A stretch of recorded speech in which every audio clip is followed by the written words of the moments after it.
Seemingly. Bubba Duke, there we go. He figured it out.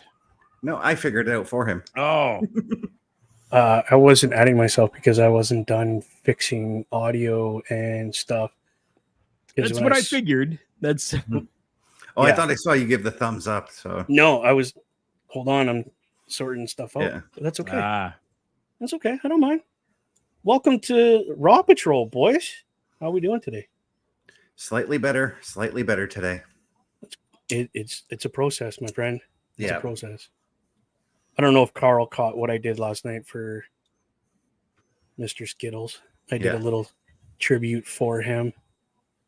I have not as of yet. I was busy yesterday. I will be going back to take a look at it for sure.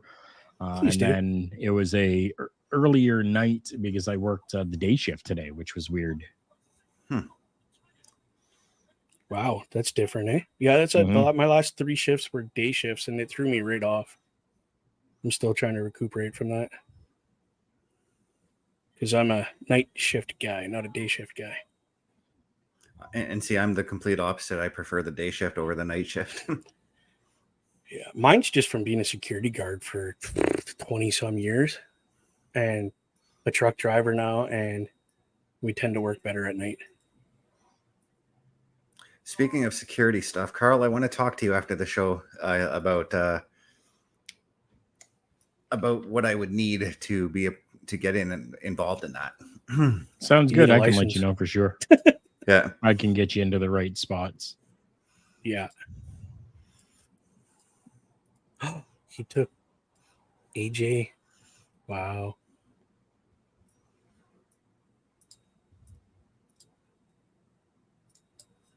So he's explaining the meaning of the bracelet that he took off of Punk after beating him up. His real name's Larry, correct? Larry is his dog. Yes. Oh, the dog and his. Let's put a bracelet with their dog and her wife. His wife. There you go. Punk's real name is Phil. Yeah. Oh, right. Phil. Yeah. Phil Brooks. I didn't remember that. Phil McCracken. Breaking kayfabe.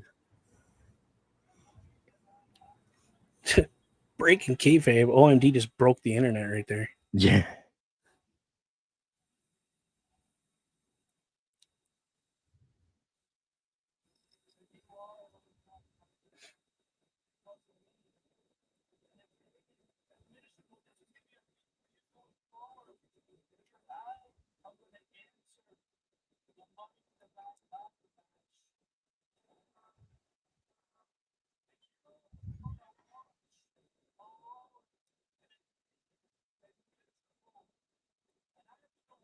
I think we kind of figured that was coming at some point, didn't we?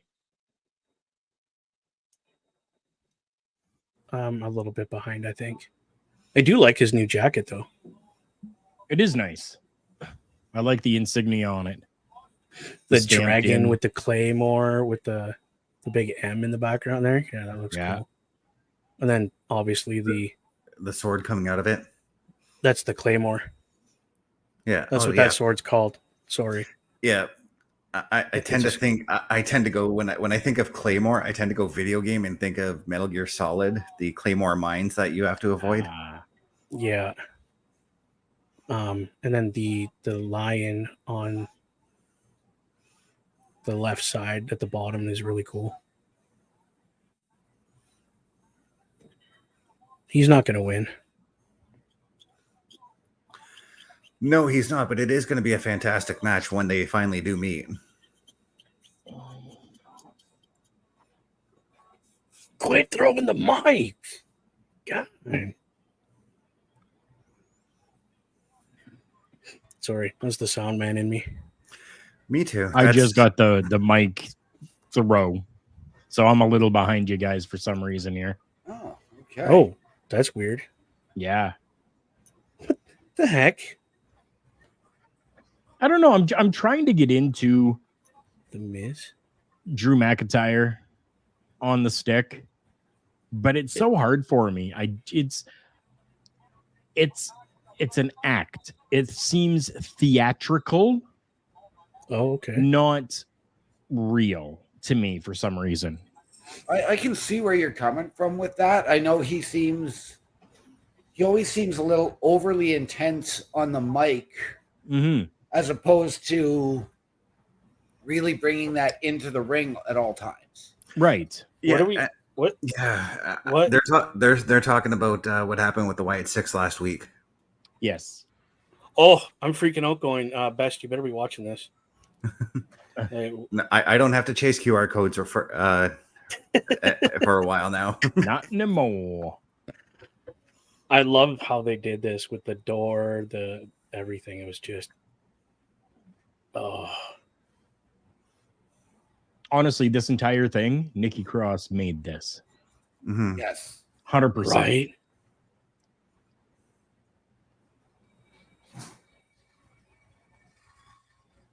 Dude, I'm getting goosebumps again just watching this.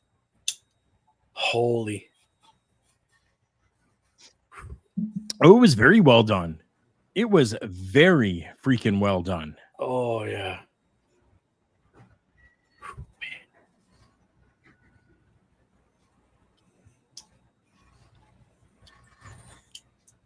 Wow. Like,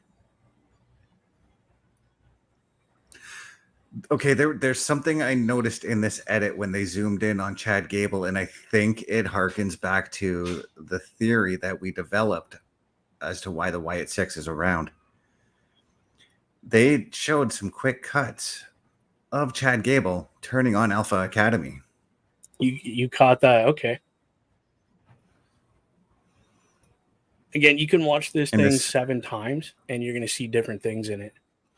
Mm-hmm. Like his gloves, Yep. like his hat, like the masks, the movements, the just oh god, this is awesome. I have the comment that this person Elijah here is referring to, asking that letting us know that WWE is in talks with AAA. We do know that. I think, wasn't it one of the topics we covered on last week's Turnbuckle Talk? It is. Yep. Who's this? Mr. Gable that should not be wrestling. No, but look at the amount of guards that are around him as he's coming into the building. Yeah. Just in case, you never know. You never know.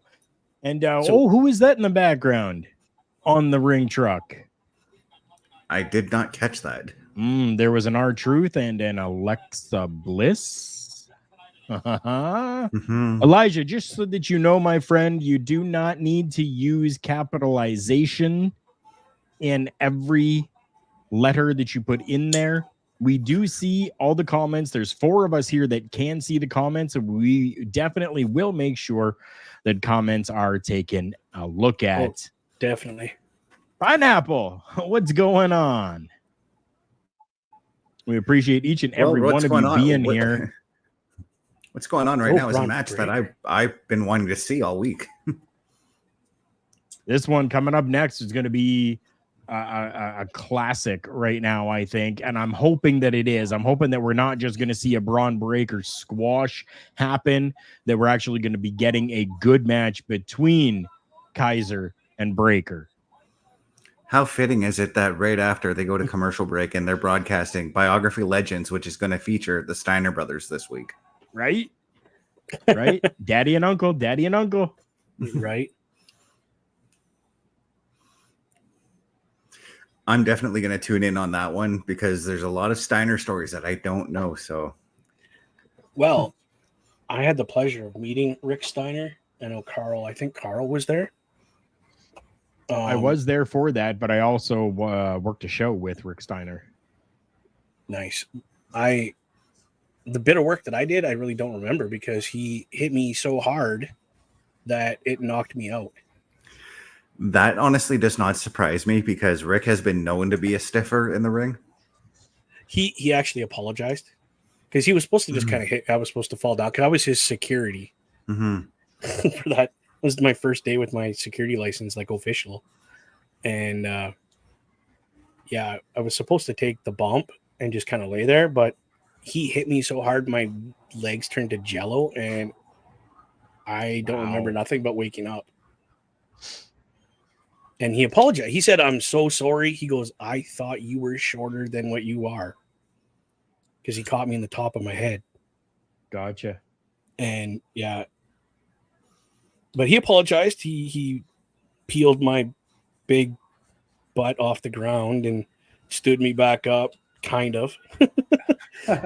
Still had jello legs. He's kind of giggling and apologizing at the same time. And I was just like, I just got knocked out by Rick Steiner. Right. Wow, that's cool. But I did pick his brain. I did ask him why he started the dog face gremlin thing and why he started barking. He's like, literally, Vince told us to go out there and start something new or we were gone. And Scott was standing there posing as he usually does, you know, flexing. And he goes, I dove between his legs and started barking, and it became something huge. He's like, that was my one shot to make something bigger. I wasn't in WWE anymore. Interesting. I could swear he was doing the barking stuff in WCW too beforehand. He said he started that because Vince told him to come up with something. And he started barking. Because I remember when he was a member of the varsity club prior to the Steiner brothers doing that. And I definitely remember him running up like a dog to Kevin Sullivan when Kevin Sullivan was cutting a promo and doing that. And it's very possible that he was before as well, but just wasn't using it in the WWE at that time. True. Yeah, I believe he was doing it in Georgia Championship Wrestling as well at one point. That's what I mean. That's what I mean by WCW OMD was Georgia Championship. Because it became WCW anyway at one point. So yeah. So Richie, thank you so much for the comment here. Yes, we have seen that the Motor City Machine Guns have become free agents. What that means for Monday Night Raw that we're doing for the Raw Patrol, I don't know. But as of right now, yes, they are, my understanding, free agents. Well, they are doing a show for a friend of ours named Chris Thorne, as they are both showing up to Wrestlution in St. Catharines. Yes. I wish I could go. I wish Chris Thorne would come up here again. That security guard looks so serious. Right? Just I'm so stone-faced. I'm trying to just memorize their faces because I know in about 3 or 4 years we're going to see them on WWE TV. At some point. Yeah. Triple H said that. He goes, I don't know why, but security guards make such good wrestlers. Yeah. Because they got to deal with this BS all the time. Right? But literally, I just want to go over to this guy and go, Gucci, on his belly. And I bet you he would lose it. I'd probably get punched, but I mean, it'd be worth it. Security guards definitely getting their earning their selves contracts. MJF. Yeah. Right. MJF, EC3, Claudio. Right. Sheamus. Damian Priest. Danny Duggan. Oh, I think I missed that last week. I had to have been gone to work already by then. Just left.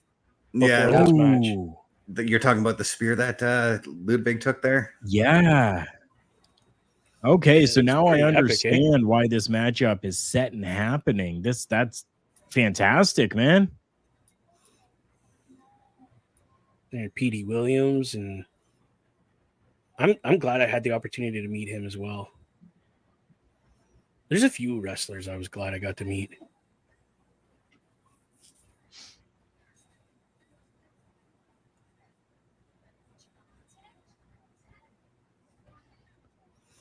So I've got 2 screens with 2 different shows on here. So if you see me looking this way, I've got Game 7 of the Stanley Cup Finals on my phone. Yeah, I was this close to purchasing the Sports Network app. Oh, here we go. I love that swagger he has when he comes to the ring. I have the camera just panned to him. Wow. You'll see that swagger that I'm talking about. It's like a there it is. Cocky swagger, that little you know? shoulder. Yeah.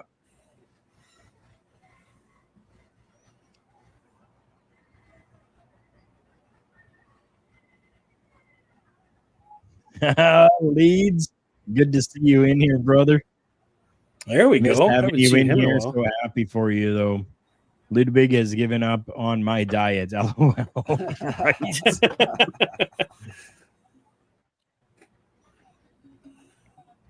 I don't know why I am behind. I hate that. I hate being just that little bit behind. Right? Now you know how the rest of us feel. Yeah. Welcome to the club, Carl. I feel weird that I'm actually ahead of Carl because sometimes Carl's ahead of me. I'm using the Ignite TV app. Yeah. Oh, I'm watching on standard cable right now, so I don't have standard cable. I just have this app. You got a Fire Stick. Thanks, Mom. Right. Speaking of Fire Stick, I need to talk to OMD after. Okay. Ooh, just shoves his face. Wow. Oh. I thought he was going to choke him out right over the top rope. That uppercut looked gorgeous. Ooh. Wait till you see that one. Oh, wow. Okay, so it impresses me every week, and I know I'm going to sound like a broken record here, but Braun Breaker's speed just impresses me. Holy.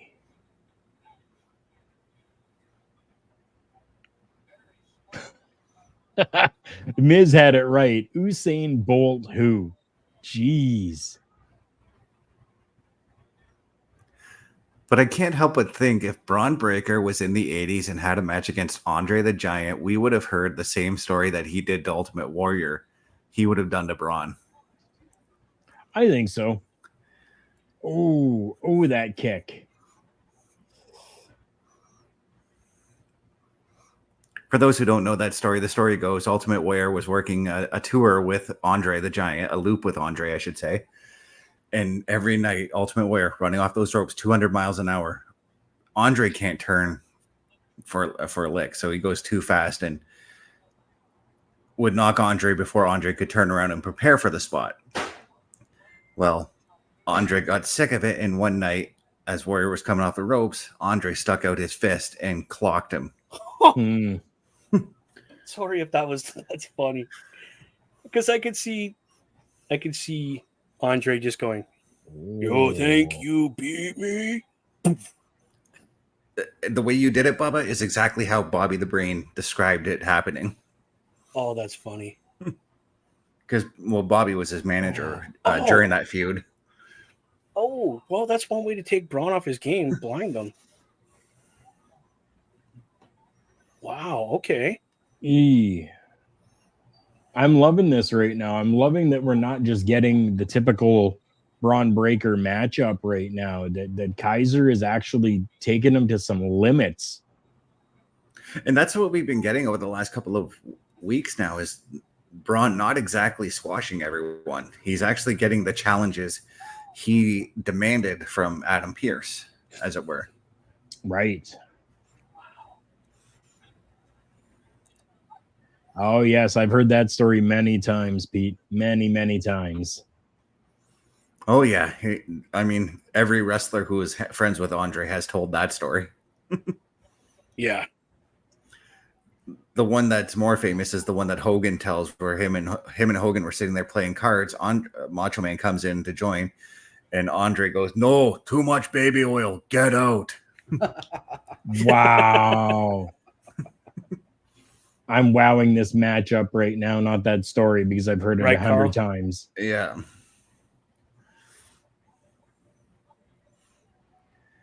Wow. Whoa, right over the announce table. Holy damn. Yeah, to echo Carl's sentiments, but wow. Yeah, that was impressive. I'm in commercial now. Me too. Me three. Like, that was an epic clothesline from the apron over the table. Holy snap. right? And again, they're really building on that strength of Braun Breaker, right? Like he doesn't need to do a crossbody or anything like that. All he needed was a freaking clothesline. A flying clothesline from the top rope is all that it took. Well, that was off the apron. They're showcasing his strength and his just out of this world agility. Yeah. But this is a match to both men's strengths of hard hitting, wrestling, brutality. 100%. Yeah, right. Just pure. And this is something strength. I guarantee you Kaiser told him before the match, come at me as hard as you want.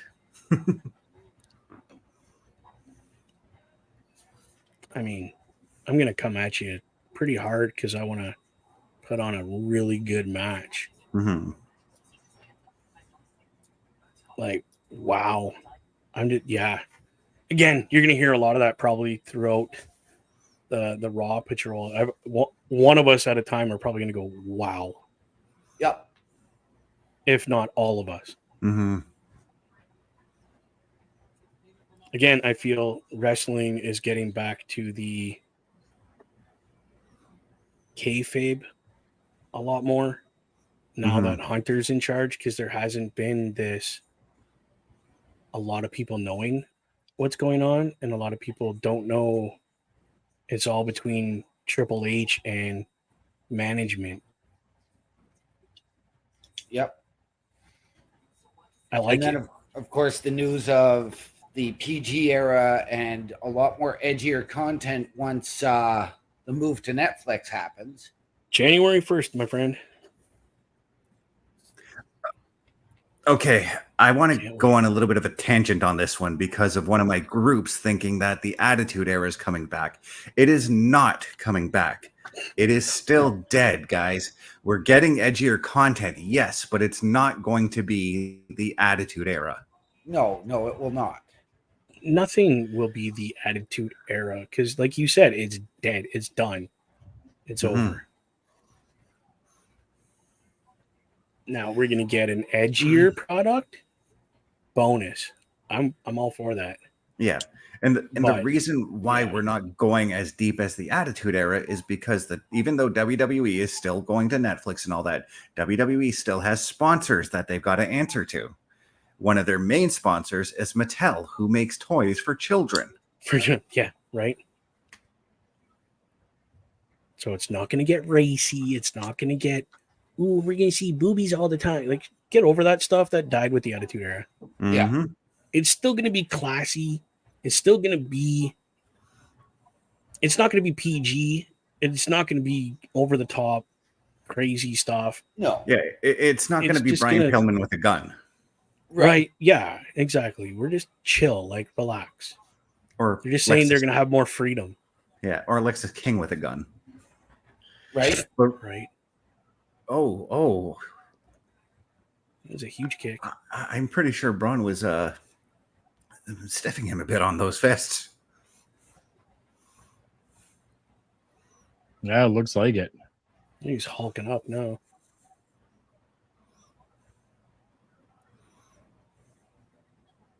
Oof.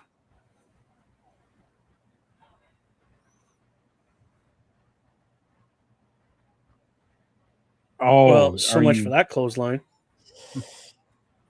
Holy smokes. That drop, like,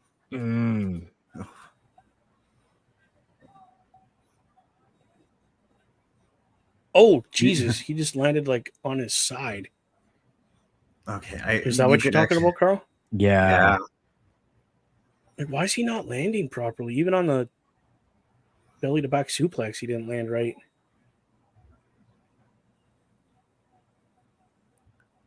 Okay. I was curious about who is going to be working face in this match, but it's clear, given the crowd reaction and how he's playing to the crowd, it's Braun Breaker. Yep. Yeah. I'm not. No. What the heck?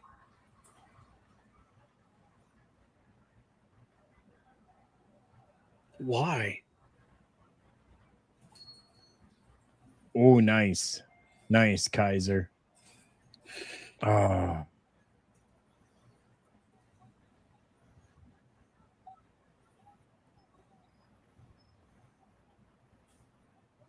Oh, slapped him right in the face. Holy jumping.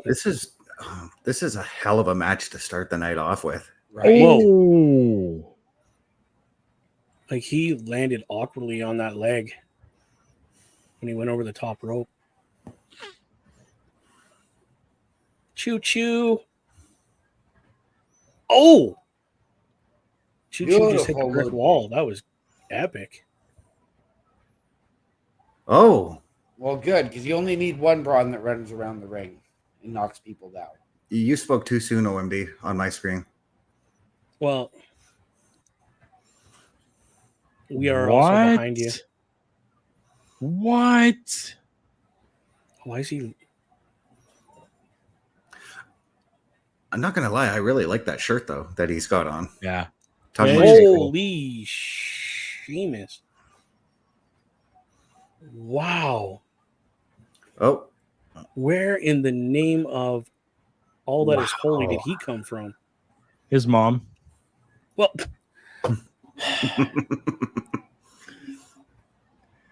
bear Thank through you. it, Bubba. We still got Parrish to come. Oh, I know. Are we doing a power bomb through the table? Oh no! Oh, that was ouch! Ouch!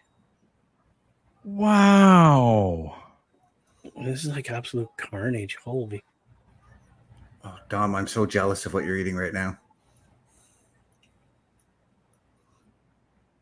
What? Who's eating? What Dom is eating.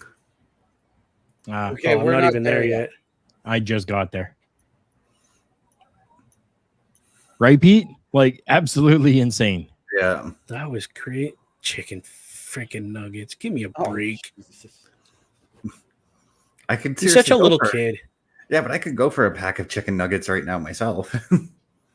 Chicken nuggies with the plum sauce. With a cup of haters. Ouch.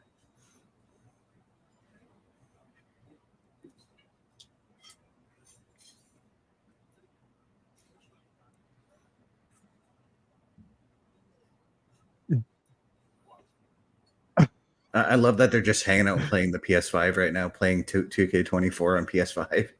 Look at their faces. That's cool. Oh, God.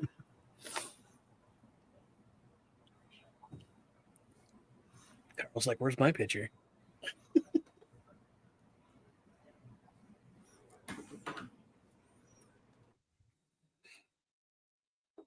He reaches for a chicken nugget and goes.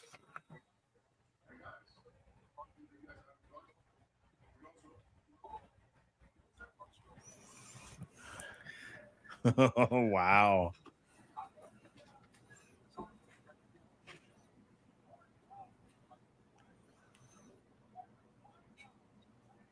Women's triple threat coming up next, guys.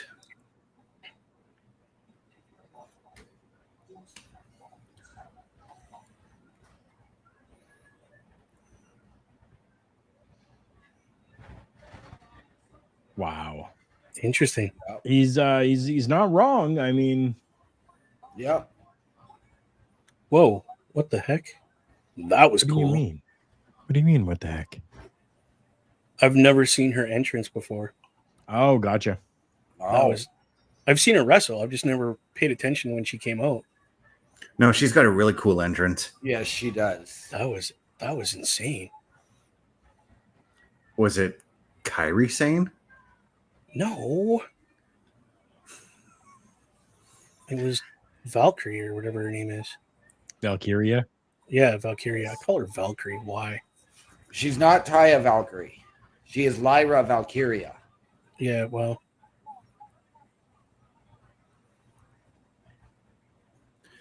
Chris Best and his bad wrestling puns are just as bad as the Bulkster's fascination with Ryback. I'm allowed to have bad jokes this week. Did you become a dad? No, but I lost a child this week. Yes, you did. Okay. Oh God. Yes, you did, and we are deeply, deeply saddened by this. This is. He was a member of the family. He always sat up here during the Raw Patrol. His spot is still indented there too. So. Yep. My goal on Friday is I'm going to go and get an 8x10 printed out of him. Probably the picture that you use, Bubba. And I'm going to put it right here. Because that's his a spot. Perfect idea. Yep. Put Skittles there forever. Yep.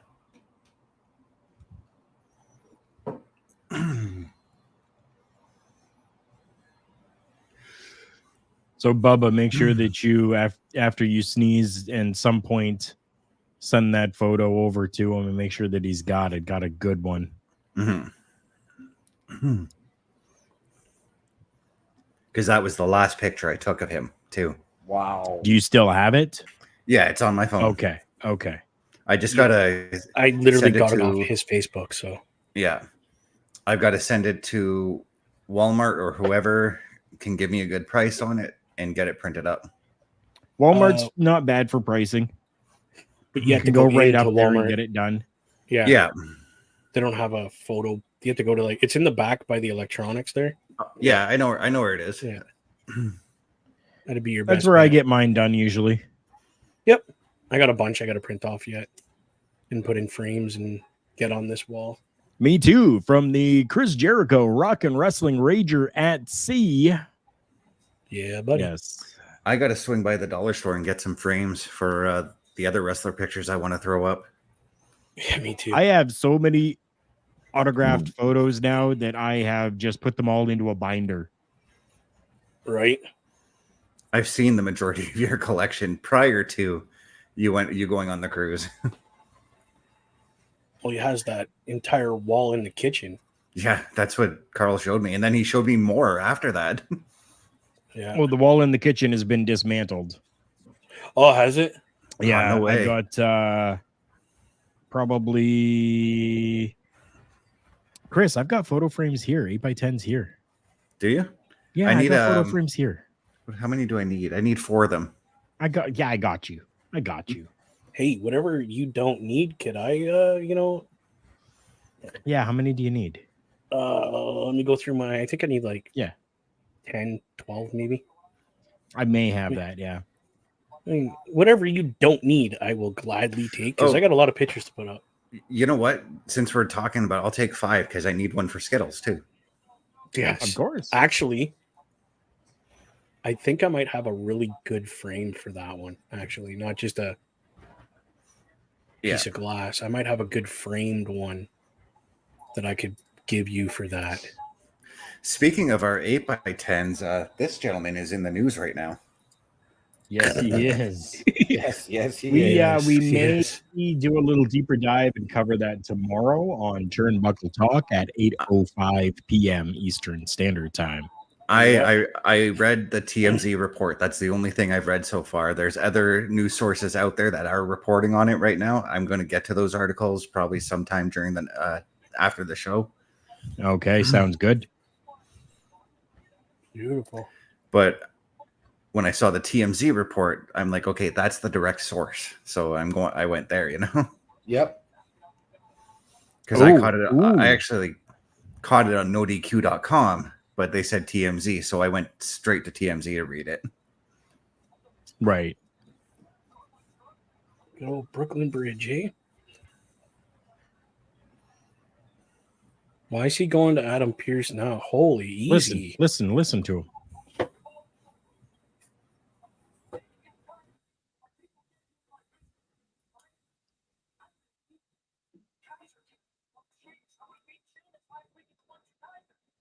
Oh.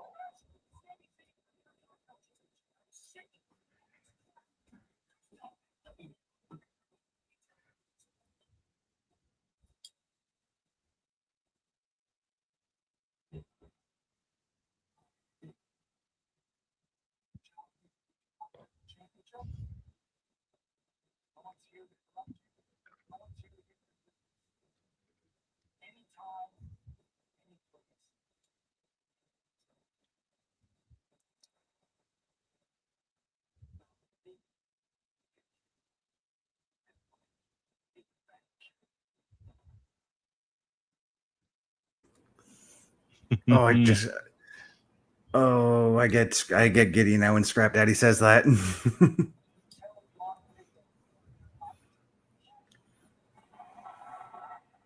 Now, what kind? There's got to be some sort of gimmick match to this, because there's been the constant interference in Braun Breaker matches. Like, should this be steel cage? Should this be something to contain them? Should this be a no DQ, let's say, even? Here's the thing. Is this even going to be one-on-one?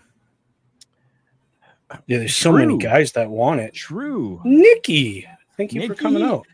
How's it going, Nikki? Very. Welcome, Nikki. She was on the SmackDown security detail. Oh, yes. Nice. Well, thanks for coming by the Raw Patrol with us here.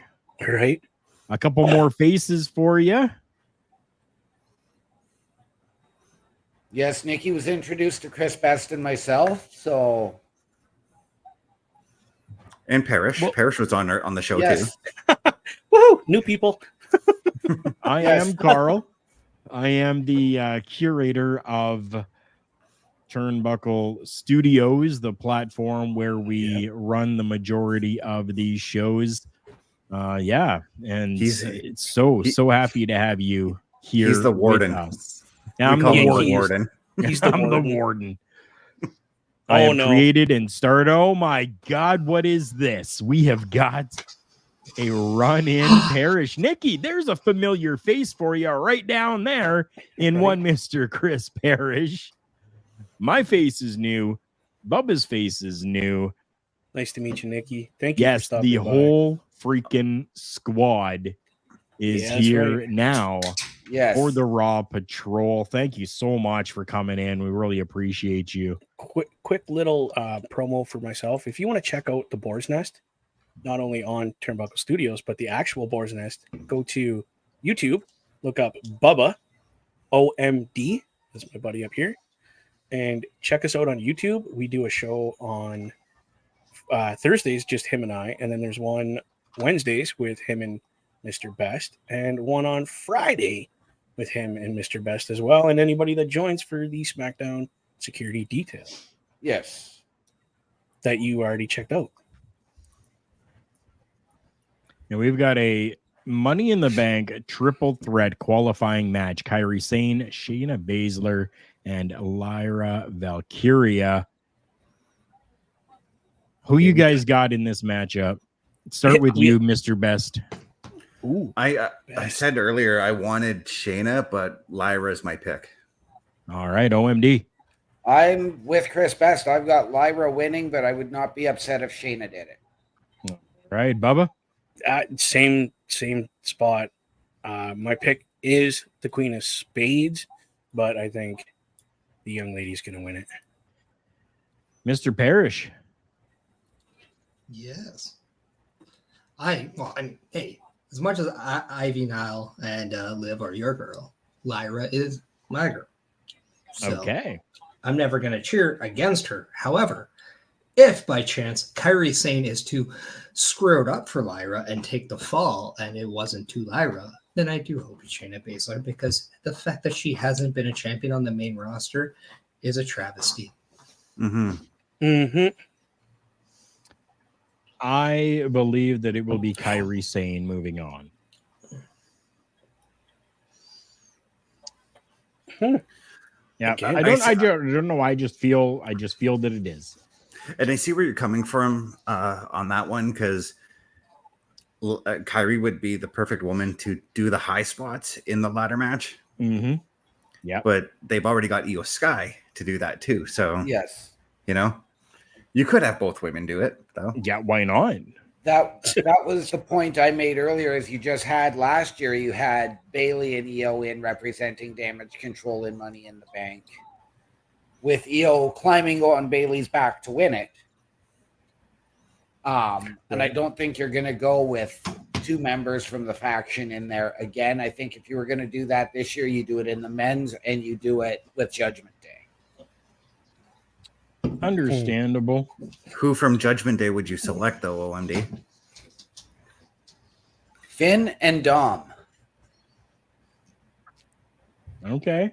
Well, there's his pick. Finn and Dom. That's his prediction, at least. And you know what I predict?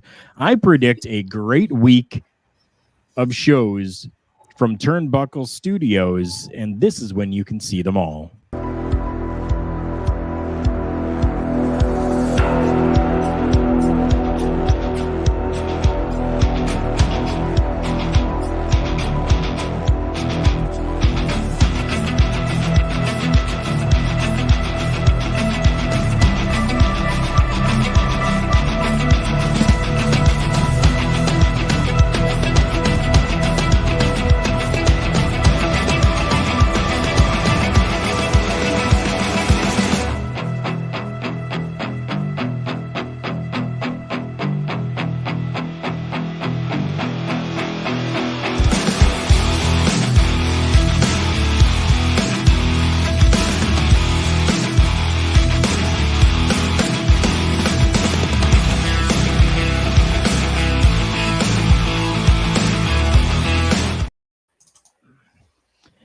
There you go. If you yourself want to tune in to anything that's happening on Turnbuckle Studios, or you have a friend that you think might be interested in any of the programming that we have on here, please join us. Send the link over to your friends and let them know, and even direct them to this Raw Patrol, where they can go to 44-minute-ish time to see for themselves when everything is on. We will make sure that this plays at the end of the show for you as well. But yes, please go and like, subscribe, and share to each one of those platforms, whether it is Turnbuckle Studios or the Boar's Nest or the Chris Parrish podcast as well. You've got Chris Best with all of his stuff out there too. Make sure that you're checking it all out and subscribing to it all, because you never know when an episode of something may drop. Right. Like last night. The Boar's Nest didn't Also, open my night. Also going to add a little bit of an update on the Chris Parrish podcast. Moving forward, we'll be able to watch it on my X account as well. Nice. So if you're on X and you follow at Chris Parrish, and on Sundays at 12:15 p.m. Eastern, you will be able to watch the Chris Parrish podcast. Nice. That's awesome, dude. Okay. I found a loophole to add more accounts. Oh, awesome. You're going to have to let us in on that one. It's easy. You have a second browser. You give yourself the link, and then you add that as a guest and add more. Oh, okay. I was just going to say that it's not that hard, bro. I honestly don't know how to do that. I probably actually could do that on my laptop that I use to stream my games on Saturdays and Wednesdays off of. Well, not a lot of people do, because there are certain browsers that just flat out suck. Well, I've got Chrome on both of them, so. Ooh, that was nice. That was close. Holy jump. Oh. Baszler with the kick to the head. Holy. I feel like Kairi. I feel like that recent stint in NXT for Shayna Baszler has really invigorated her lately. Well, I think just being able to do a little bit more of that blood sport stuff, that kind of stuff that really gets her adrenaline going, kind of gets that intensity back up, which is what we're seeing out of Shayna Baszler lately. Yes. Not only that, but like even when she cuts her promos, she's getting back to that intensity that she used to have in NXT when cutting promos. Right. Oh, it sounded like the crowd is behind Lyra here.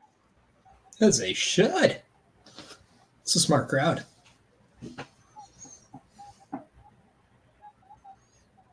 No. Dos. Knee to the that was head. close. And so for those that are not watching the game, it is tied at 1 with about 5 minutes to go in the first period. Oh, I'm happy because I did not know that. That knee from Shayna. Yeah. Right. I stopped myself mid-sentence because I caught on to what you were doing, Parrish. It doesn't matter. Oh, Jesus. Carl, did you not like my knee. 1-2 knee? That was a really aggressive knee to the side I'm of the behind. head, eh? Mm. Yeah, for once, I'm actually behind. I don't know what's happening with the browser tonight. I'm hardwired to self-destruct into my modem, Nice. and I'm still behind. I don't get it, but Jesus. Yeah, because again, like I was remarking at the top of the show, you're usually even ahead of me by about 5 seconds, you know? Yeah, but he also means on stream. Yeah. What a matchup we are seeing here right now. Yes. And I love how the women are being showcased right now. This is beautiful. 2 absolute classic matches to start Raw tonight. Oh, really? Damn.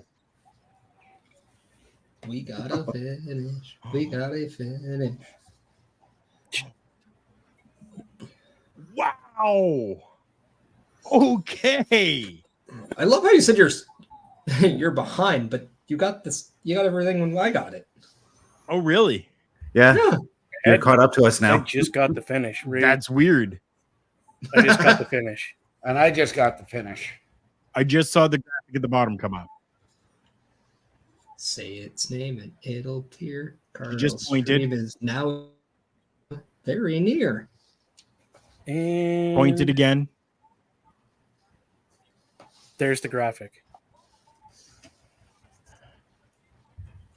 See, Wow. I said Kairi was going to take the pin. Yeah, you did. You Mhm. did. And it's always very intriguing to see who doesn't take the pin in a triple threat because it just means they want to protect someone. As we saw Jade not getting, or Bianca not getting pinned, right? Right. They want to keep her strong. That's why I don't think Jade is getting pinned, but is also not winning her qualifying on Friday. Gotcha. Okay. Understandable. Yeah, that's right. I'm saying Tiffy's winning. Scrap Daddy's looking very, very sharp tonight. I'm loving the birthday. gold handkerchief. Yeah, very happy birthday Yes. going out to Adam Pearce today. Did you call him and wish him a happy birthday, Parrish? I did text him. Okay. him.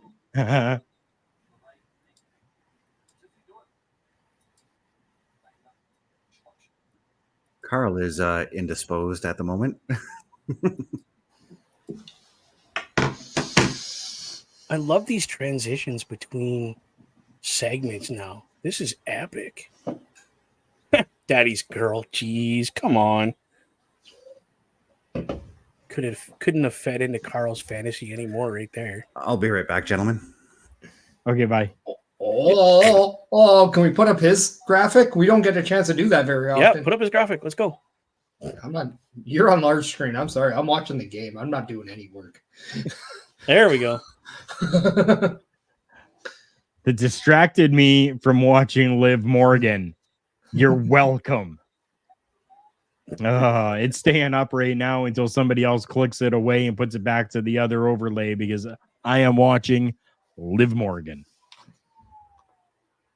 Let's see. If you guys have not checked out our shop, make sure that you're checking that out.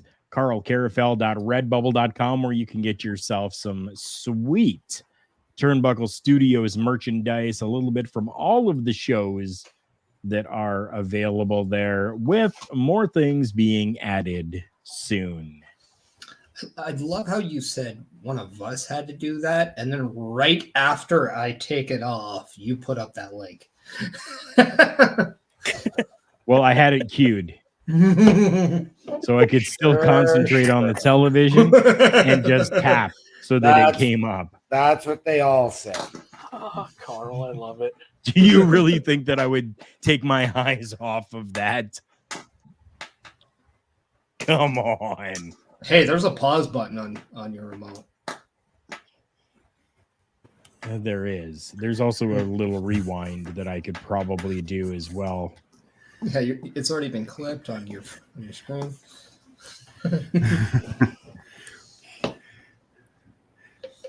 Skip the dishes guy came to the door. I didn't order Skip. Oh, did you take the food anyways? No, he was already on his way down the elevator when I went and checked. Oh, jeez. Aren't they supposed to just leave it at the door and take a picture? Not if you. Some people don't ask for that. Yeah, you can actually specifically put like yeah. You can specifically put it in how you want the food delivered. I've never ordered using Skip, so I have no clue how it works. I actually worked for Skip the Dish for 2 weeks, and they screwed me on my pay, and I quit. Gotcha. Yep. But yes, I had a lady that was like, uber paranoid about COVID and stuff, the super flu, and she wanted it left at her back door. So I took a picture and sent it, and as I sent it to her, she came over her doorbell cam, freaked the crap out of me because I didn't see it.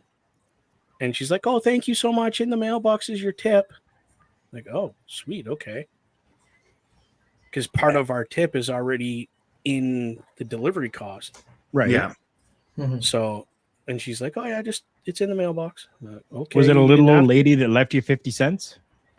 She left me like $2. Oh, well. Coffee. I got a coffee with it, so I didn't. She left you just the tip, didn't she? It's tax free, right? Ah, yes, yes. That is why I enjoy tips at my new job as well. Right. But it was nice. I mean, she didn't have to. I got a coffee with it. I was like, "Thank you." That's what I used to enjoy about delivering the paper at mine and OMD's campground was the amount of tips I used to get just for delivering papers to like 30 or 40 campgrounds. I used to walk away with almost $80 in tips at the end of the week. Nice. That's not bad, dude. Christmas time was always the best. When I was a newspaper delivery boy, yeah, I had technically a triple route. I had 3 apartment buildings. Holy. Yeah. Oh. And yeah, it was real nice. And people, because it was a locked building, they would just tape a card to the door in an envelope, and they just write Paperboy on it, and that was mine. Do you remember that old video game? Oh yeah, 100%. I do. I used to play that all the time. Yep. Mm-hmm. Did I master that game? No, but I played it. It just gave you inspiration for the future. There we go.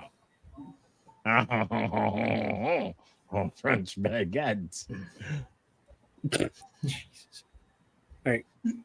I know I don't have a stupid thing to put up, but I'll be right back. Okay, bye.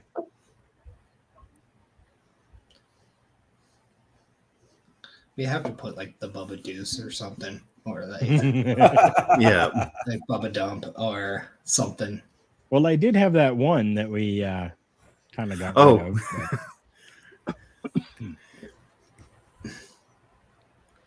Behind the boar's nest. Oh.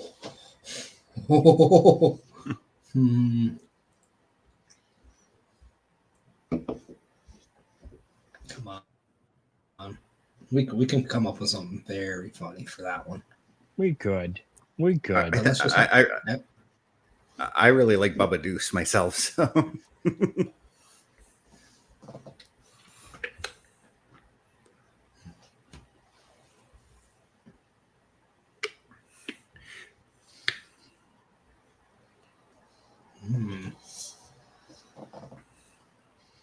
Royal Rumble 25, SummerSlam, WrestleMania, all going to be happening in Indianapolis.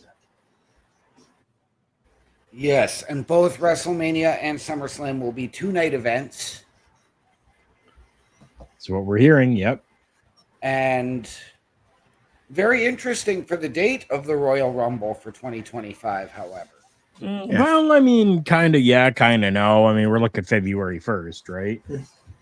It always starts with the 1st, and then it just trickles in its way. WWE, stop messing with my childhood, all right? Just stop it. You took WrestleMania away from March, and then you just sprinkled it in April, and you're just like, oh, look how cute this is. It's not cute when you're a fucking Pisces, okay? Okay, dub, all right? No, when you're a Pisces, you want it on your birthday. Mm.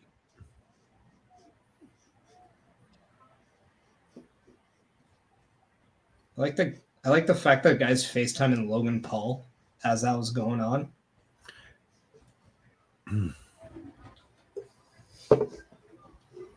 That's probably why the Miz got involved. Yeah.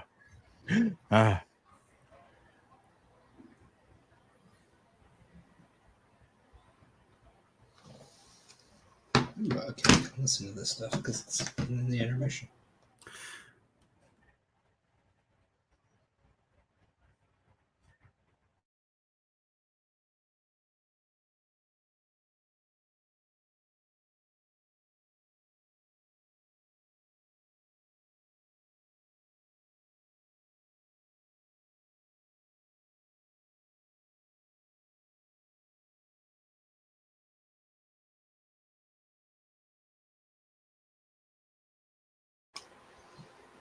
It was at this moment where Karl Karufel became instantly jealous of Dominic Mysterio.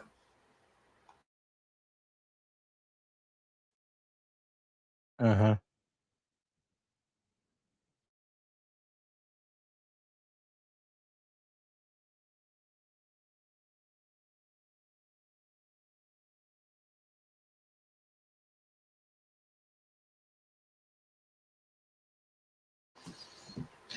It's a little bit of that hot tour. Spit on that thing.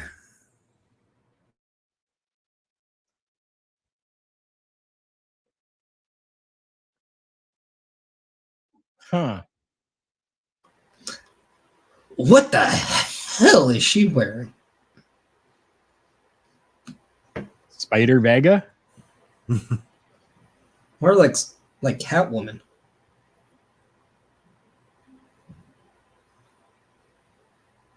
Them sunglasses look like the Yeah, oh yeah. They kind of the white. Oh, they kind of look like something that Sasha Banks would have been wearing. who's that? Yeah, I totally forgot who she is. Someone you could find on the alumni section on WWE.com. Mm-hmm. I just saved you there, bastard. Thank you, Parrish. You're welcome.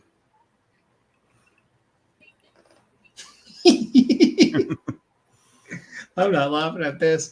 There are people dressed as the Ultimate Warrior, but in other colors, photo bombing the Sportsnet panel while they do their intermission at the Oiler game, and it's very funny.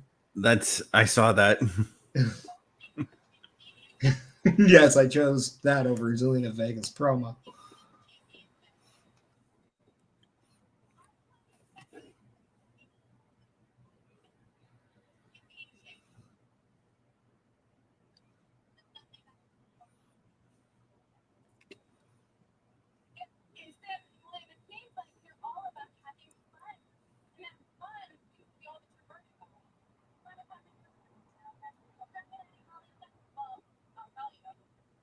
Whoever's TV is on, you need to mute yourself.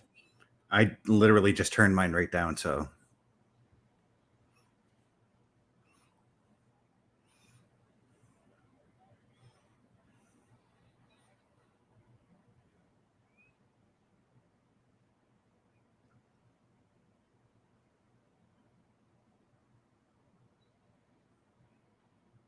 Okay, I'm fine with that matchup, 100%. We know you're gonna lose, Zelina.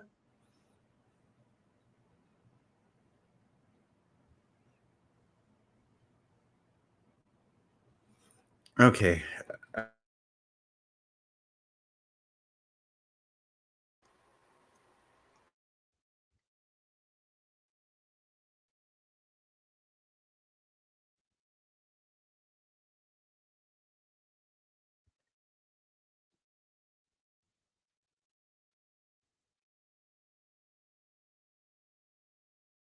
He hasn't even said a word yet.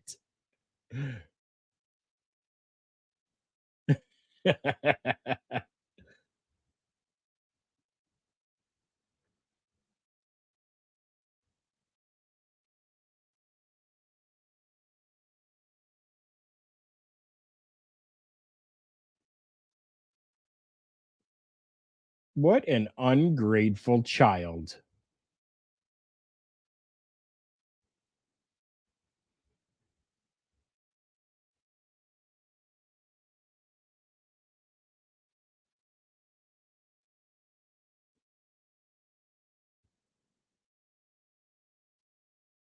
Wow.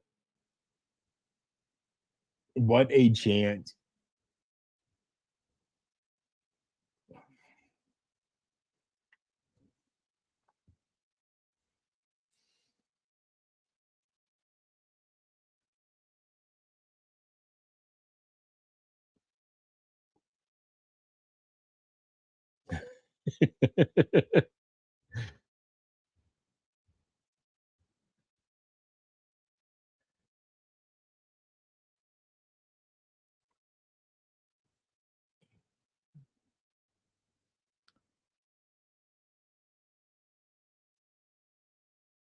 I love that they have continued with the booze.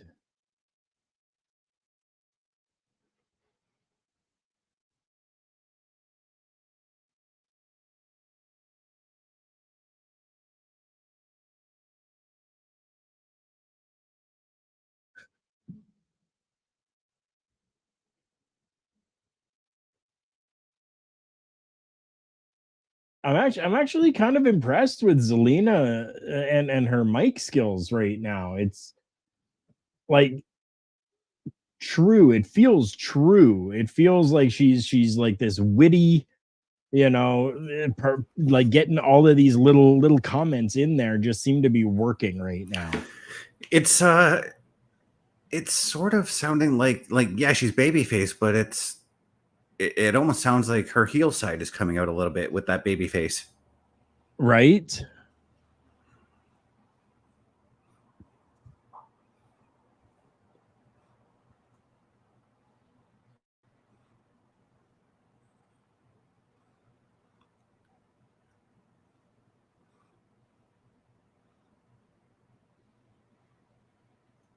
Oh.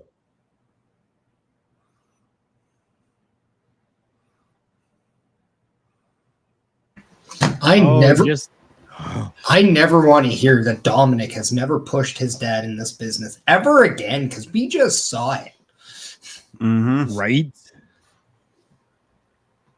And this is just going to feed even further into the hysteria that Liv Morgan has right now over Dominic Mysterio, because clearly he was in her corner with that. Yeah, because it sounded like Dom was going to say, I'm going to come out and help you, Zelina. Right? He did. He said, I want to help you. Mm-hmm. I would rather you be champion than Liv Morgan.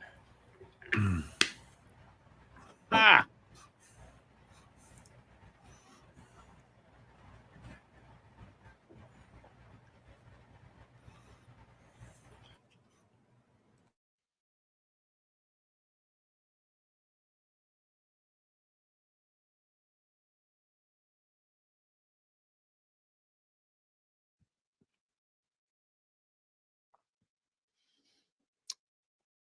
Okay.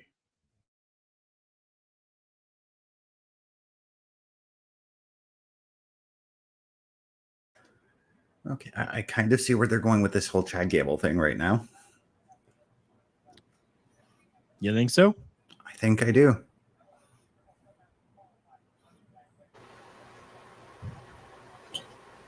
What did I miss? Why is Miz on commentary?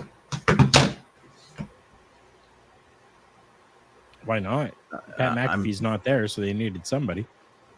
Yeah, but they could have gotten Wade Barrett or somebody, or even Corey Graves. How's Pat McAfee not there? He lives in the place Raw's at.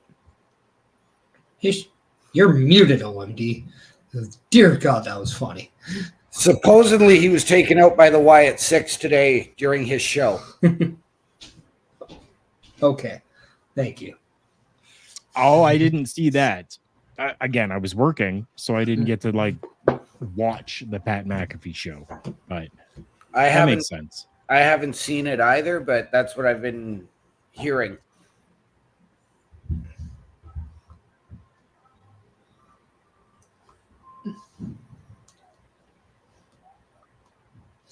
OMD, if you were to go to the bar right now and order a beer, you wouldn't get a pint, you wouldn't get a tanker. You'd probably get a sleeve or two, right? Potentially. And Bubba's done.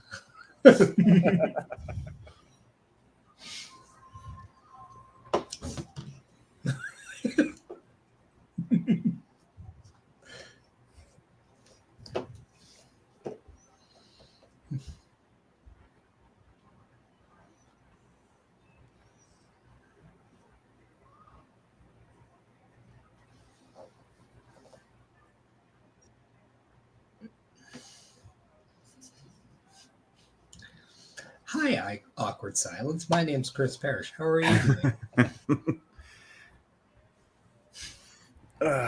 Sorry, I went off on a bit of a daydream there myself. You daydream? Never. Hey, you're not muted.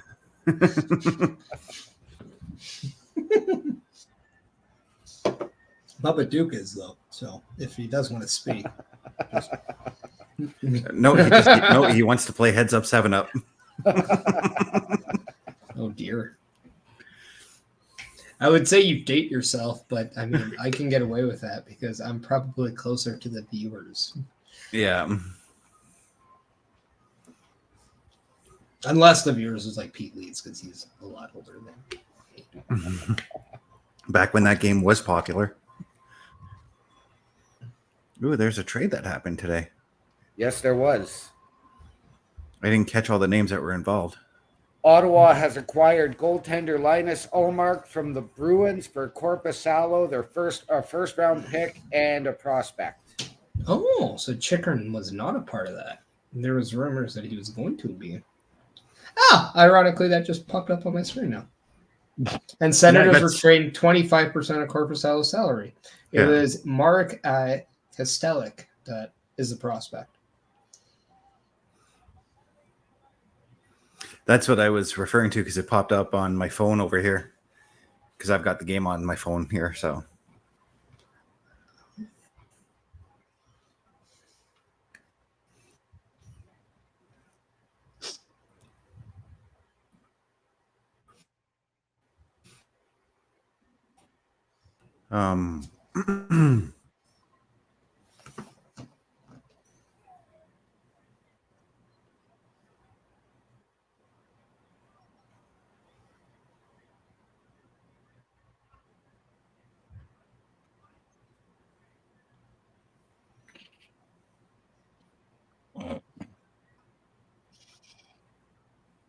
Another triple threat qualifying match. They're getting them out of the way pretty quick tonight because there's only been 2 that were announced tonight. There's 3, wasn't there? Was there not 2 men and 1 woman's? I only seen the 2 that were announced. Maybe I don't know. Maybe I'm mistaken. Could be. I don't know. No, there was one with Dragunov that was announced as well. I just don't remember who he was facing. No, Dragunov was Gable's replacement, and then they put Gable back in.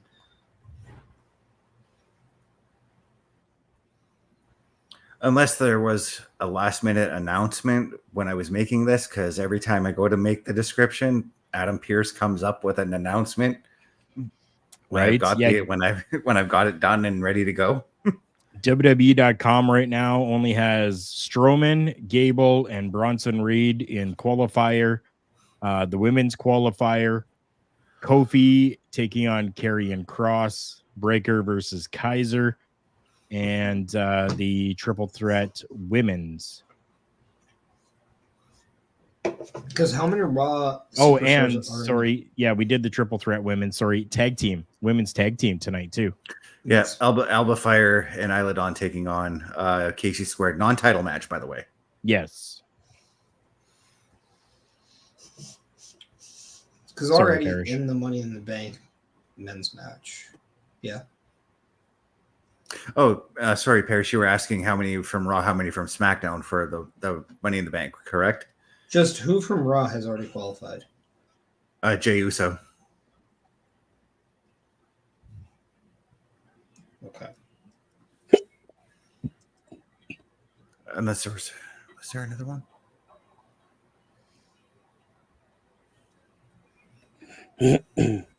My package from Slash came in today. Sweet deal. Not showing too much of it because I don't want copyright issues, but Oh, okay. okay. Listen to the first vinyl because it's a 2 vinyl LP here. Wow. Just insane. The blues songs they took, like originals from way back, some of them more recent, and they rethought the song but kept the lyrics. Holy bananas, Batman. I can't wait to get into the second LP. It's good. What is it called? It is called Orgy of the Damned. Okay, it is on Spotify right now. Okay. So that means what? I just don't want to show it. That's all. I don't want to get in trouble. Get canceled for showing copyrighted crap or something. Oh, it's on. It's been on here since May 17th. Yep. Because that was the day that it was released. I debated for a little while about ordering it, and I actually went into a record shop, and they're like, because it is not a big named record company, they only release so many LPs to record companies, like people that sell them. You had to order it from Slash himself, like he has his own website. So that's what I did. I could have got a t-shirt with it, but I opted out on the t-shirt just because I just wanted the LP. But now that I'm thinking about it, I wish I would have got the t-shirt. I mean, in hindsight, you don't. I wanted to spend money, but not that much money because, I have other obligations. Yeah, responsibles. Yeah, I have other responsibles. I like how you made them sound like edibles. Right, I already did that. I'm waiting for that to kick in. That's going to be fun. So yeah, I got it. I love the idea of other musicians coming together and making music they don't normally make. Yeah, the collaboration. It's like I'll just list the singers of the songs because that's all they have, right? Yeah, I think Chris Stapleton is one of them too, right? Chris Stapleton does "Oh Well" on side B. Yes. So we got Chris Robinson, Gary Clark Jr., Billy F. Robinson, Chris Stapleton, Dorothy, who I've never heard of. Incredible song she does. Key to the Highway. Iggy Pop is part of this. If you like female metal, Bubba, then you need to check out Dorothy. I'm gonna because her song and her voice in this is incredible. Yeah. Paul Rogers. Who is this? Demi Lovato? Oh. Brian Johnson from AC/DC is on here. Trisnella and Beth Hart. That's not including who played drums, who did bass, It's a great album. I highly recommend it. Right now, I highly recommend What's Going On Red TV right now, and it's two of Carl's favorite people once again on the screen, Liv Morgan and R-Truth this time. Yes, it is.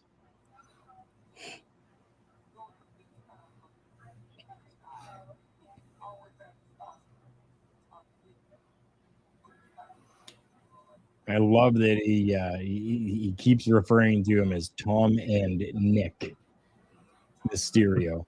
It's fantastic. Did you guys happen to see the photo that R-Truth put out with him being a member of the Wyatt Sicks? Yes. Yes. That was hilarious.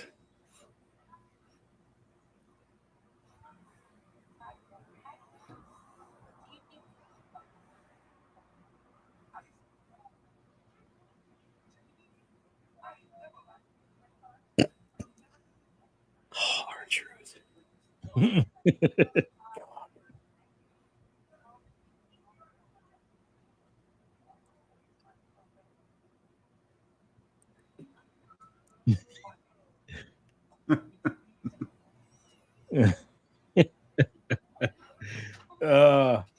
Let's pan back to the Miz and see how he freaks out right now. Right. Yeah, look.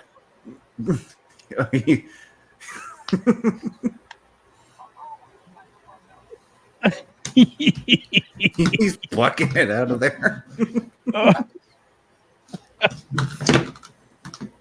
Oh, wow.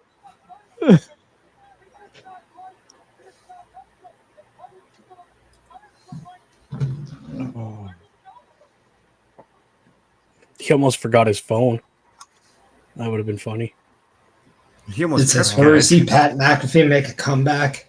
Hey, Yeah. hey, wouldn't that be awesome?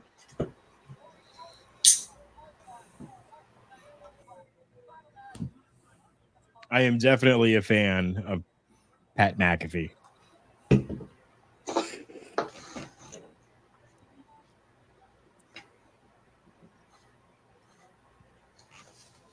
Yes. Oh, of course you're going to bitch about that call, but it was a proper call. Calm down. We have Bronson Reed. I didn't see any call happen on my screen. Yeah, me neither. I I'm- don't know what you're talking about. I was looking over at the hockey game for a second. You need to watch Raw. We all know you're bad luck to the Oilers. You shut your mouth when talking to me. Well, I hate to burst your bubble, Parrish, but they're not going to Bubble win farts because in your face. He has the game on. I don't care. Yeah, but I'm not necessarily watching the game though. You were It doesn't just matter. You have talking it on. about it. I'm watching it too. Yes. So with these two guys that are in the ring Right? Oh, Chad's going to on talk Monday here. Night Raw, Chad Gable comes out with a microphone. Do we see him bow out of this matchup, or does he maybe put somebody else like Otis in there? And if it is Chad, do you think that he actually has a chance? I picked If he loses, Chad. sorry, go ahead. I picked Chad earlier to actually win this match. Although I would love to see Bronson Reed win it. But I have Chad Gable actually winning this with Braun and Bronson beating the hell out of each other. Okay. And Braun just, running around the ring, doing what he does. True. Okay.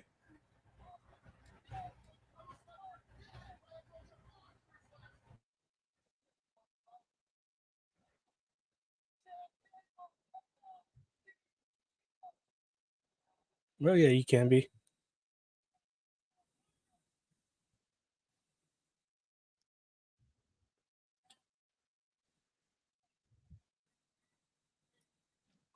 There's a ref standing right there.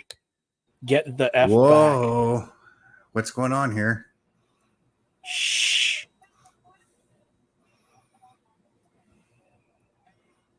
See, this is just mind games. You see how he was coming down and he kept looking behind him and looking around? Did you see what was going on with this Titantron too? Yeah. Mind games. I think that's all that it is.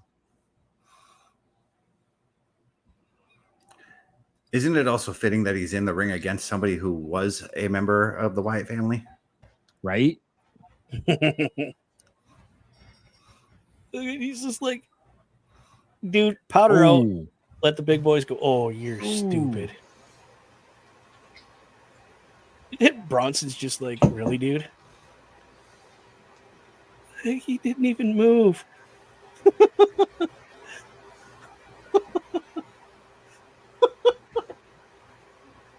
Oh, that kills me.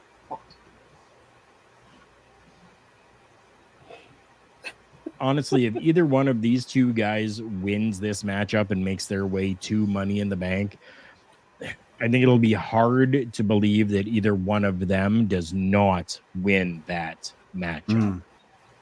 Right. I have to ask though, do we see that big stupid ladder that Big Show brought out if one of these two men advance to that match? Well, maybe it'll keep them stable better than the ropes did with Braun. Right? Oh, whoa.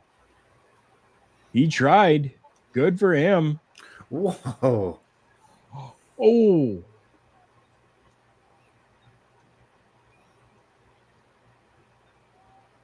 He had the big dude up. That was crazy. Now, see, AJ Francis, that's how you do a dive outside the ring if you're a big guy. I like how you're giving the guy who's made more money doing wrestling than you advice. Yeah.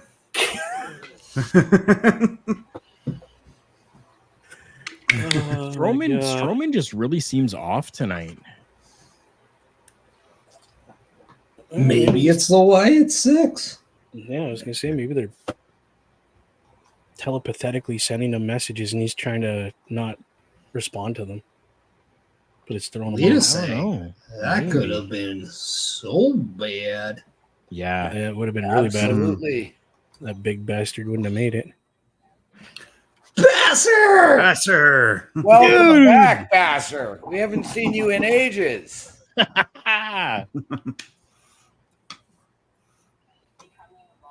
So awesome to see you. How have you been? Where have you been? Dude, we've missed you.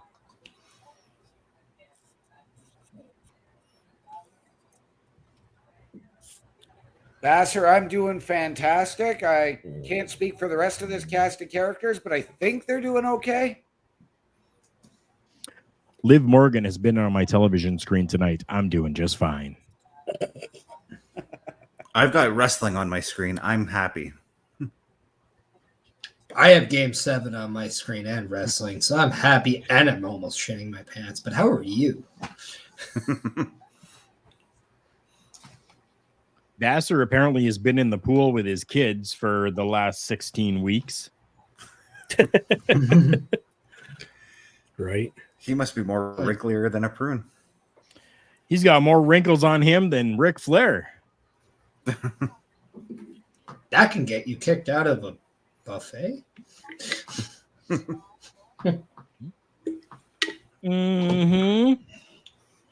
French fry potatoes. Got to get me some French fry potatoes. We still never finished that movie, by the way. Carl, Yo, this is an idea. sup? If Basser's free on said Monday,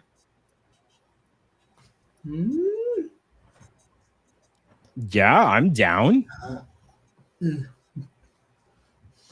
I mean, there's no reason why we cannot include Basser into the Turnbuckle affiliation program where we take other streamers and allow them to come on and showcase their talents with a Turnbuckle Studios brand and become part of the Turnbuckle affiliation program family. So Basser, it is put out there for you that if there is a time where you would like to join us on a Monday night, if you're available for the Raw Patrol, please let us know. could have a Patrol 6. I mean, I would, if it came down to it, I would give up my spot for a Monday night. You're not giving up your spot. We can have up to 8. You're fine. Yeah. I'm just messing. Just trying to make the guy feel good, okay? Shh. Well, your act of valor is noted. Thank you. Do I get a hero cookie for it too? No, I like cookies too much to share.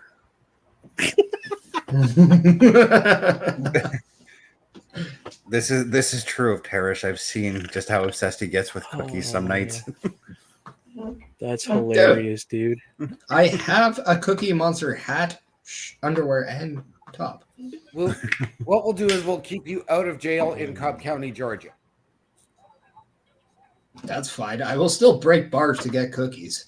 Do not test me with cookies. I meant Baba. We'll keep him out of jail down in Cobb County, Georgia. Why would he even consider putting Bubba in jail? Wow. Holy shnikes, that was a huge blow. Oh, boot to the face. Oh, just wait. Oh, well, that's one way to use your opponent to knock the other guy down. Right? Holy cow. That was awesome. Slooperman. Now imagine if the Wyatt Sicks appear and we all think they're going to go after Gable, but they actually go after Strowman. Choo-choo train knocked one guy down. Oh, the other guy just moved out of the way. Twist. I don't think they would. I really don't think they would. Crap. But Strowman could be a sick. Oh, geez, Louise, Batman. I thought it was done. I thought it was freaking done. Off that German, right? Yes. Whew. Oh, that was close, dude. Oh, his Olympic rings must be hurting.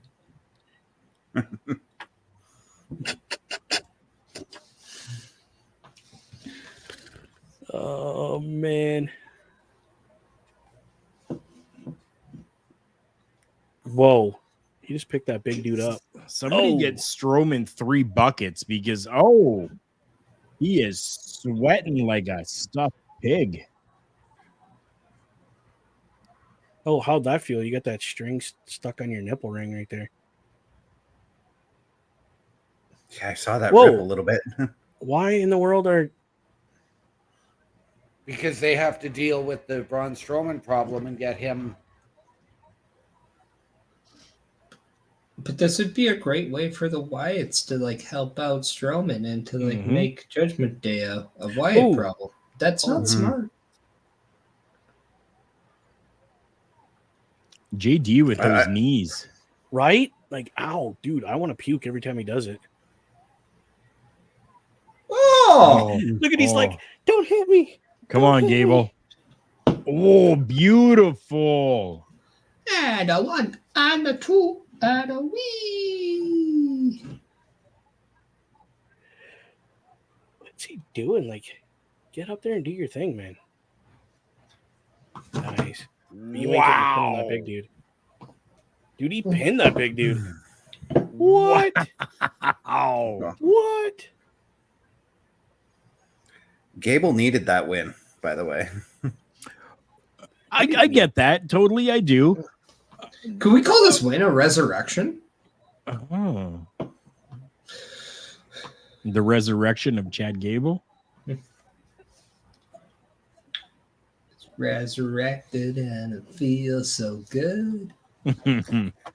Here comes the resurrection. Everybody's got to die for something. And now this totally squashes what the internet community was talking about. Shush, please. Thank you. I said shush, please.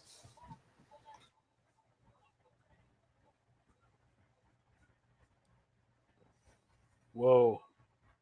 What is going on?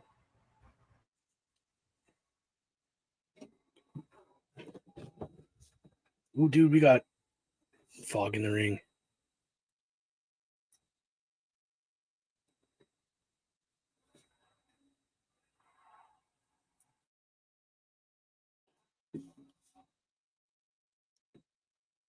Oh.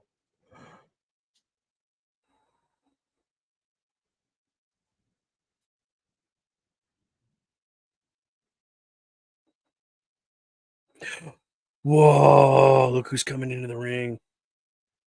Bro. Yeah, we're that's so already cool. past that. Hush. I know. Let me have my moment.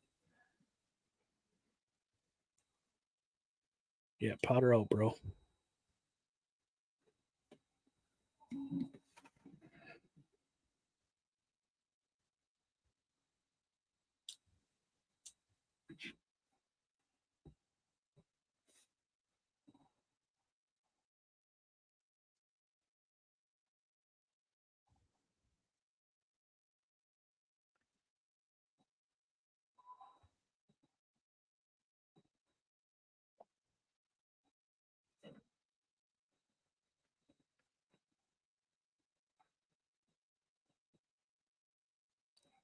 What the heck does she have?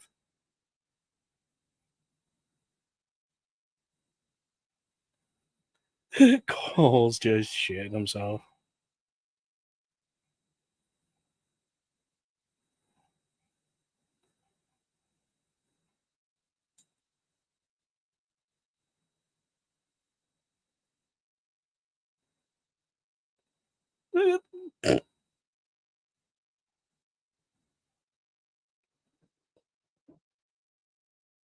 Where the heck?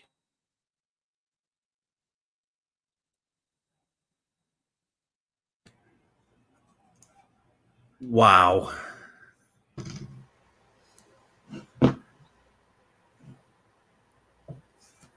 We need answers from Michael Cole on what that was. Whoa, that was cool. It was it's the anonymous Raw general manager just in tablet form, dude. Well, I was going to say it's the Necronomicon from Evil Dead, so. Oh, that's cool. It's Death Note. Death Note. Jesus. Could you imagine, though? Could you freaking imagine? Write down the He person's opens up name that box and first. it's Death Note. And he flips open the page and the first name is Chad Gable. Oh, shit. And then he flips it and then it's somebody else's name. Maybe it's a Gable of context. Oh, yeah. I was actually with you, Chris, and thinking it was the Necronomicon. I got to go back and watch the Evil Dead movies again. It could also be the video that unleashes Samara from the ring. 7 days. Now, I'm curious. The graphic we get at the very end, though, is that the same character portrayed by the Nikki Cross character? It looks like it. I don't think it is. Or is this Abby the Witch? Then it's, Sister. You're thinking Abby the Witch and then Sister Abigail? Sister Abigail, yeah. I was hoping one of you was going to pick up on it. So, well, I was going to say a little bit of a taste of bliss, but I saw that OMD was about to say something, so.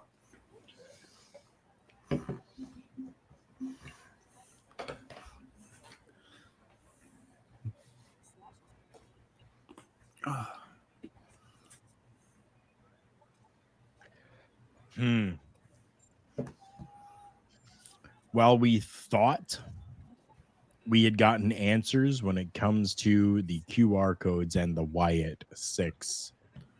It just seems as though we continue to have more questions. It's just like Roddy Piper used to say, just when you think you have the answer, he changes the question. You took the words right out of my mouth, Best. I was going to go with the Scott Hall. You know who we are, but you don't know why we're here. Right. Yep. Apropos as well. No, Yes, Best. I'm back to my word of the day toilet paper. I kind of figured that. Jesus. There are so many questions to that, but I'm not even going to ask. Nope. Nope.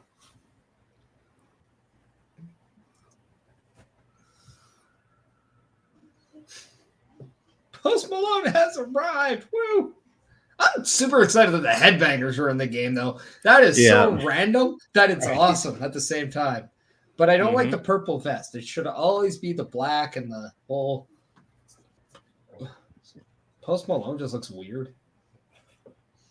Post Malone looks weird in real life. So they nailed it. He just looks weird as a wrestler. He looks more like an MMA fighter, or that he should be an MMA fighter with all the tats he has on him. No, he looks like he's someone that Uncle Phil, or Dr. Phil, sorry, has failed to help. Well, I thought you were going to go the Uncle Phil route, and somebody that Uncle Phil would have heaved out of his house. No, that's Jazz. Yeah, no, he sells records. Jazz did not. So I mean, gotta get Post Malone that. At the very Also, too, like, the amount of videos I see, like Post Malone doing stuff for like other people and whatnot, I do give him a lot of credit for how good nice of a human being he is. He's just not my thing. Oh, okay. Don't open that, Cole. It's not addressed to you. Don't open it. Who's it addressed to? Pat McAfee. Oh, you're gonna die. Yeah, don't touch it. Play me. It's gonna blow up in his face because he shouldn't have touched it. Oh, what? This is giving me like Sinister vibes.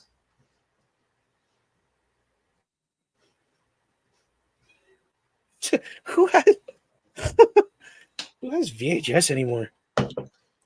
They play those tapes in the production room. That was the only thing in the box. There was a coupon to saying "I love you," or that was just a manifestation of my thought.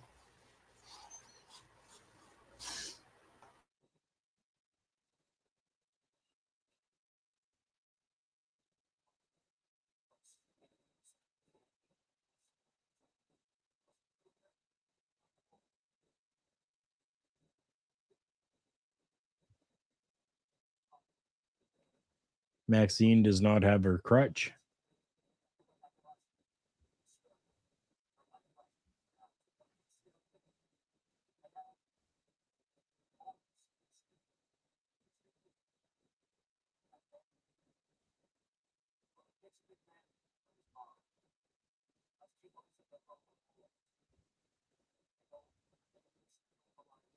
No, Otis.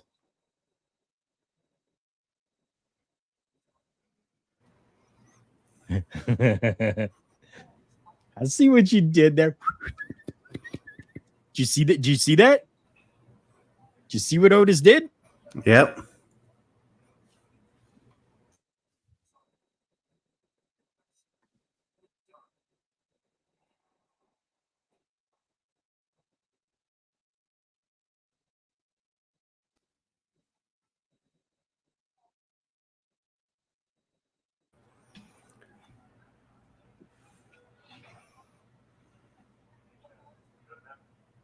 Oh. Interesting. For sure.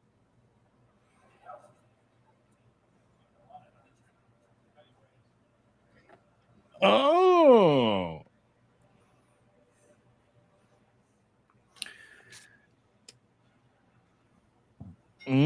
Parrish, I think you've talked about that a little bit.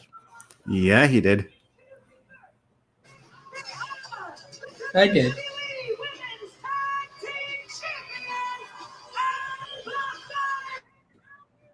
Wow. Somebody's TV's up loud. Holy crap. Because that's not me. I haven't even got the announcement part yet.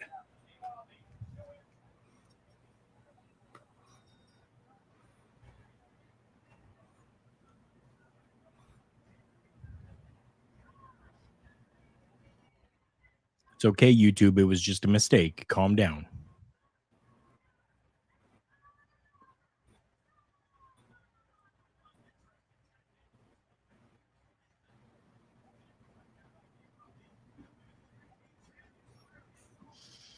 We're getting the non-title women's tag team match happening next.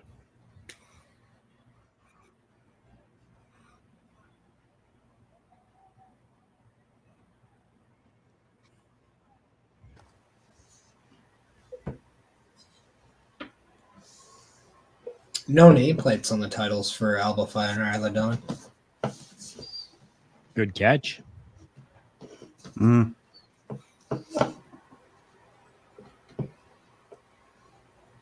So I've been kind of noticing a new super fan in the crowd, and I don't know if you guys have noticed it, but the guy in the referee suit, has been in that same spot at Raw and at SmackDown for the last few weeks now. Oh.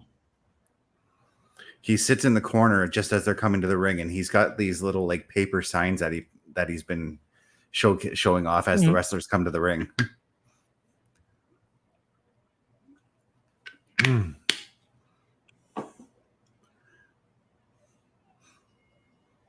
Got another one of my favorite female wrestlers, Casey Catanzaro, in the ring right now. That's Kaden Carter, dude. Oh, no, it's Casey Catanzaro to me. No, but Kaden Carter's in the ring right now. Katana Chance is on the outside. Wow. But she's one of those women that has definitely come a long way in her wrestling career so far. A very long way.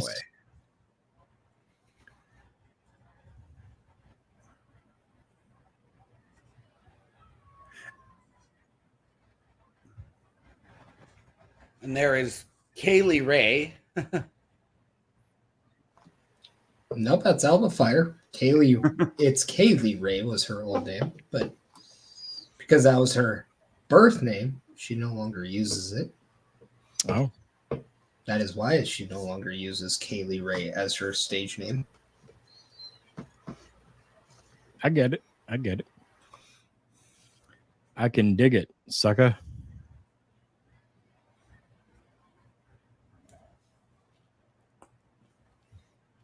So why is it a non-title match? What has KC Square done to earn said match for the titles?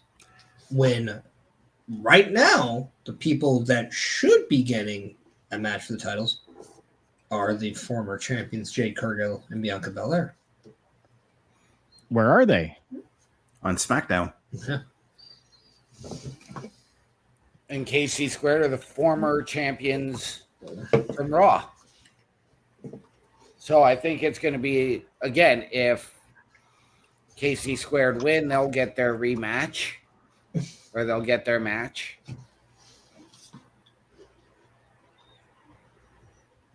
This match could be designed for KC Squared to win, to put themselves in contention for the titles, which at this point actually is okay because as long as Alba Fire and Isla Dawn have the titles, they don't need to win all the time. Right. But it would be nice for them to not be used that way. Right. Absolutely. If you gentlemen will excuse me. Excuse you for what?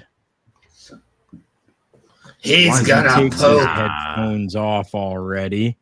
But it looks as though I'm going to remove him myself since he didn't remove himself. We have got a locker room visit from OMD.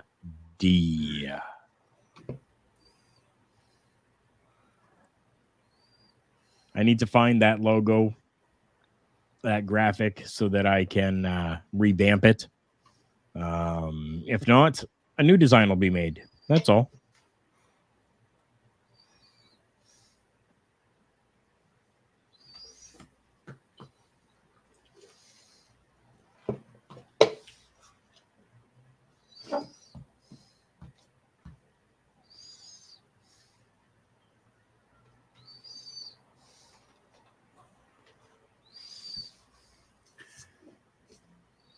So Bubba Parrish, you guys know how last night I was saying my cats used to perk up at Bray Wyatt whenever he entered. When we had the Wyatt Sicks segment just now, my Pepper perked up and turned and started to watch it.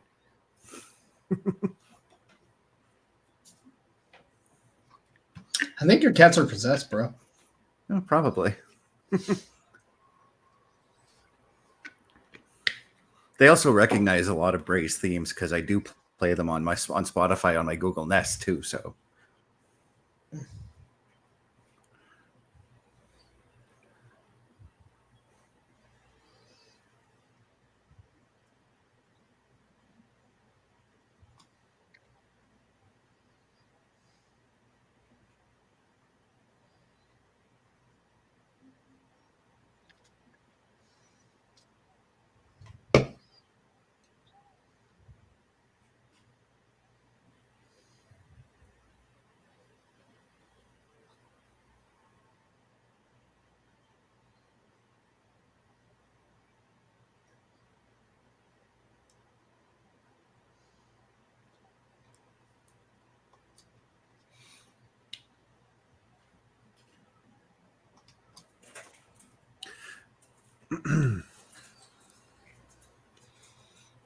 I'm quick too.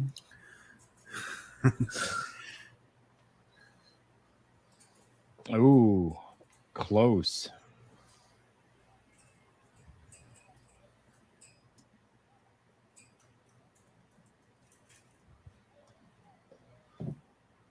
This has been a pretty competitive match so far. Yeah.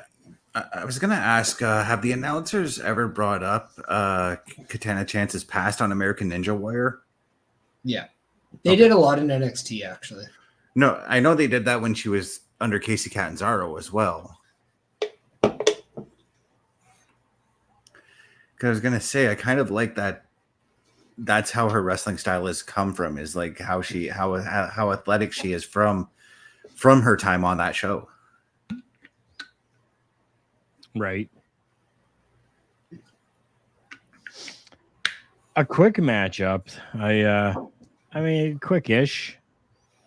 Entertaining though. I'm actually glad that even though they are the champions right now, I'm glad that we're getting Alba Fire and Isla Dawn on TV again.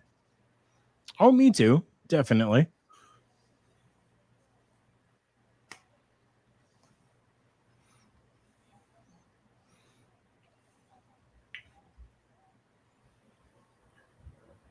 And I love how Damage Control is laying their claim on the women's tag titles. Oh, rightfully so, don't you think? Yeah. Now, out of the two, and I'm going to assume it'd be Kairi and Dakota, unless Asuka is coming back, which I don't think she is. It would have to be Kairi and Dakota, right? Mm-hmm. And I'm okay with that, actually. I kind of like that pairing, to be honest with you.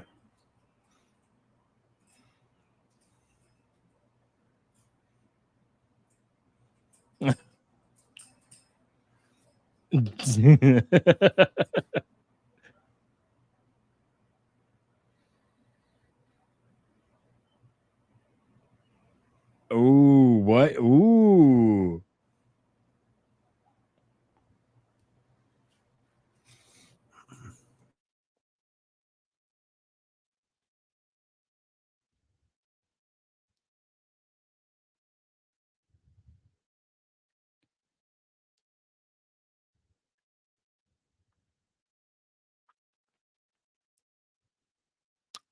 Wow.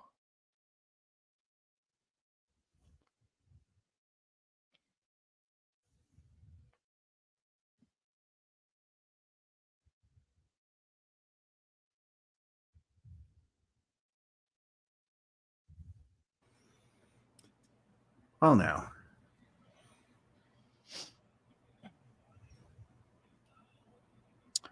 Well, now, for sure. Yeah.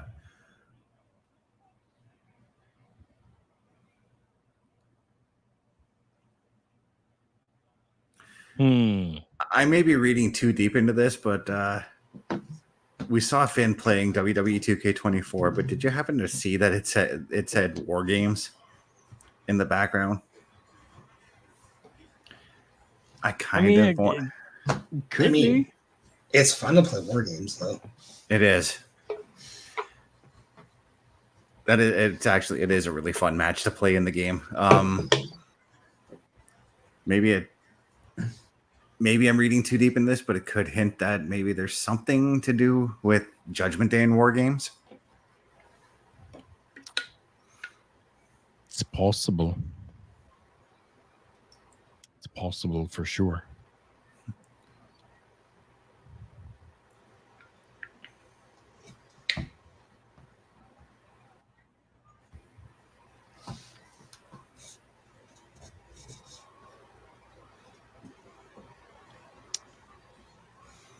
Oh no, we'll have to see. Now, did you see anything else of like who was selected, or if it was just It was just the arena selections part of the screen, and it was on War Games.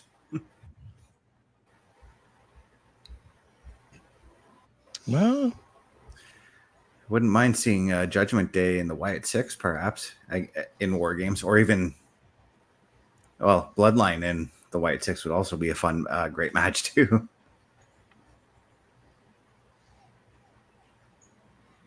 Yeah.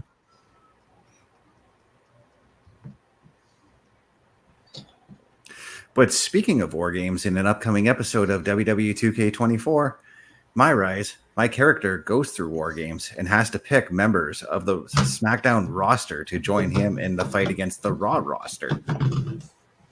Nice.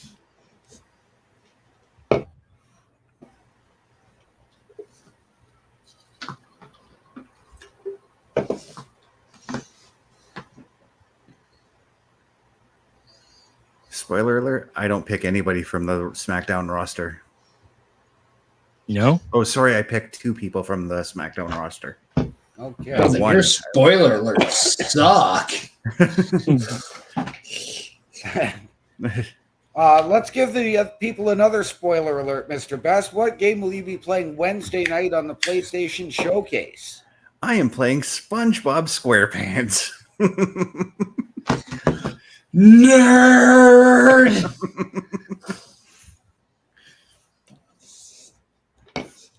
Yep, I am. I don't even know a damn thing about SpongeBob, so I'm going in this very blind. Yeah, you seem like a Patrick Star kind of guy to me. Probably.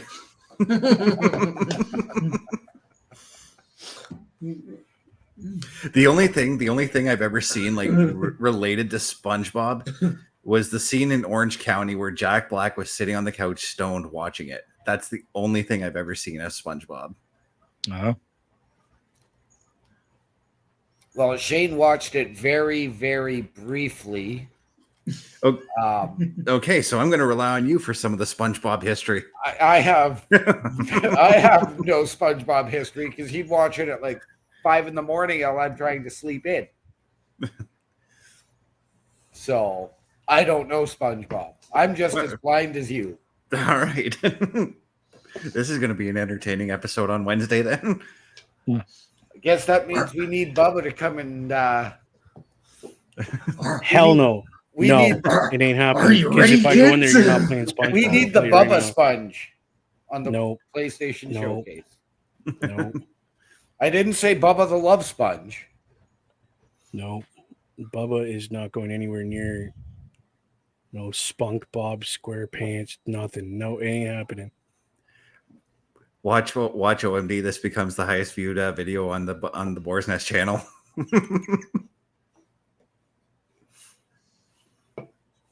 my god. If it becomes the highest viewed anything on any channel, oh my god. I will buy a SpongeBob game for the Xbox and play it.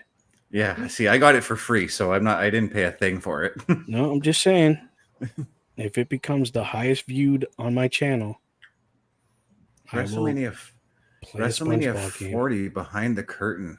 That's July 3rd, 7 p.m. Eastern on YouTube. That looks interesting.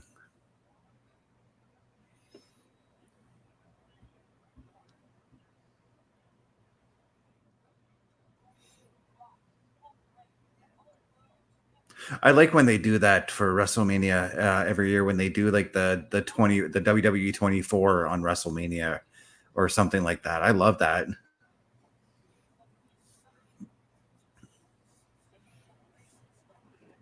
Parrish, I hate you. I just want to call him Patrick now. I can't hear you.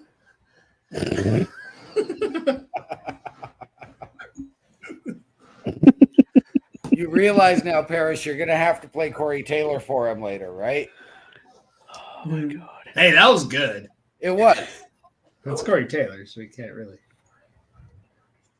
These guys kill me. It actually was.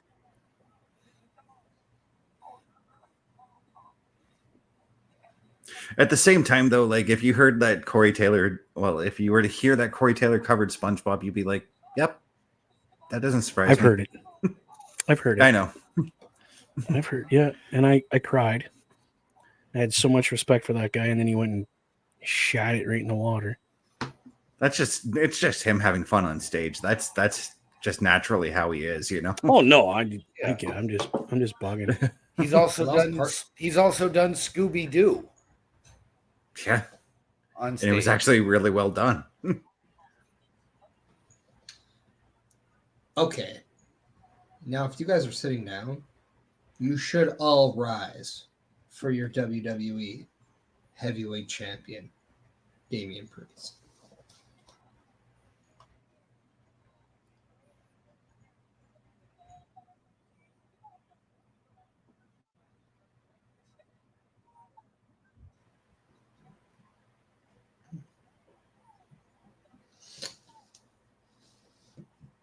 Hey, Bubba. Who lives in a pineapple under the sea? Spunk Bob Fag Pants. Whoa, Pardon me. whoa. Bubba. Pardon me. I forgot I was live. My bad. I apologize. Yeah, please don't get us canceled again. That actually just made me think that I should load the game to see if that they do play that opening theme so we can avoid the copyright for Wednesday. It probably is going to be on there. Mm-hmm. Guaranteed. But I mean, like, you know, when you go into like the main menu, sometimes they'll play like the intro. Like, for instance, in my Ninja Turtles game, it plays the 1987 version of the Turtles theme. So still copyrighted. yeah. So like if I were to do a live stream at the Turtles games, I'd have to avoid that intro, you know? That's why I play all my games on mute. Mm-hmm. It avoids that. Kind of can't do that when I play a lot of games that have a lot of heavy dialogue. Yeah, right. Put subtitles on. I do for deaf viewers. So there you go. So you don't need the audio.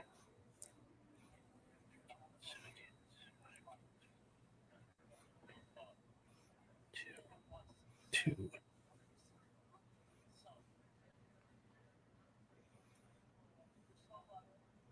Carl, you look like you're bored. Probably tired. Dude's been working like a dog.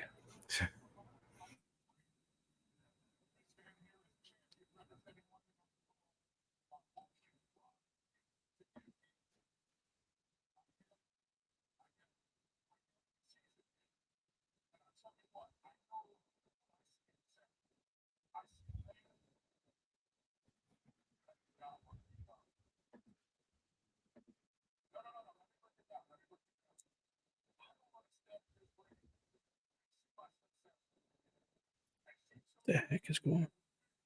There we go.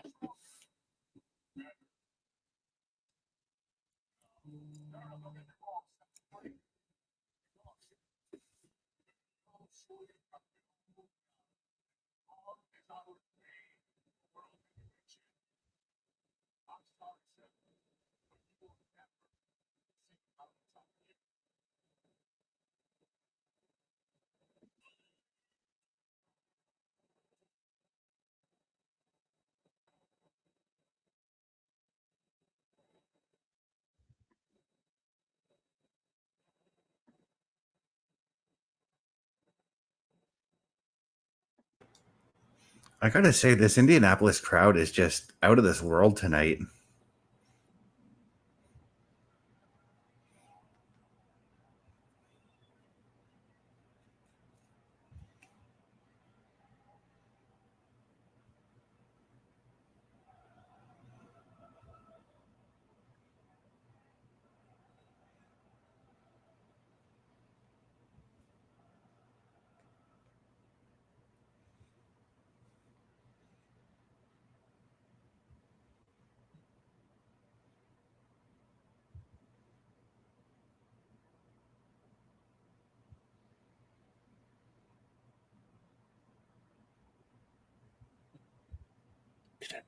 Seth, what is he wearing?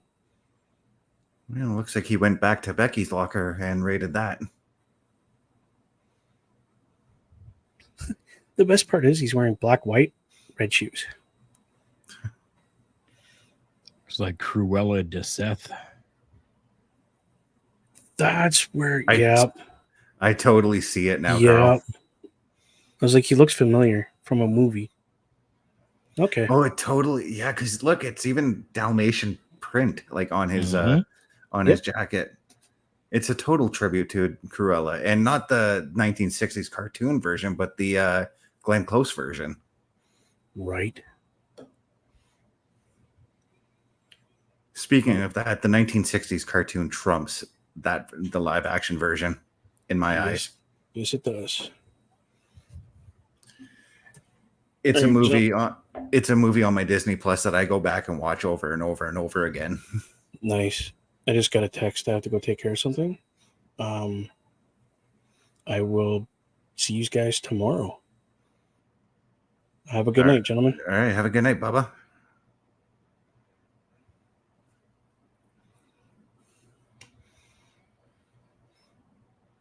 And then there were 4.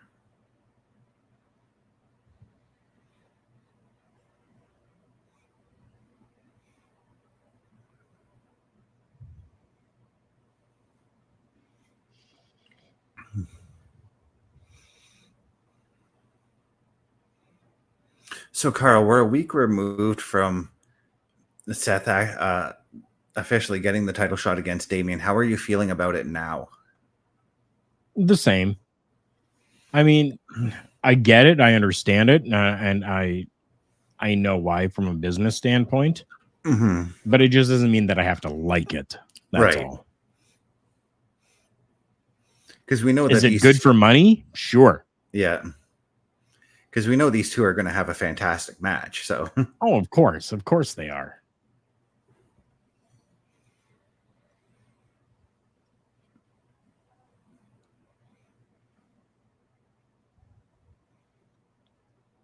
I feel like too, though, with these two doing promos against one another, I feel like Damian's confidence has been brought up just a little bit more from these two interacting.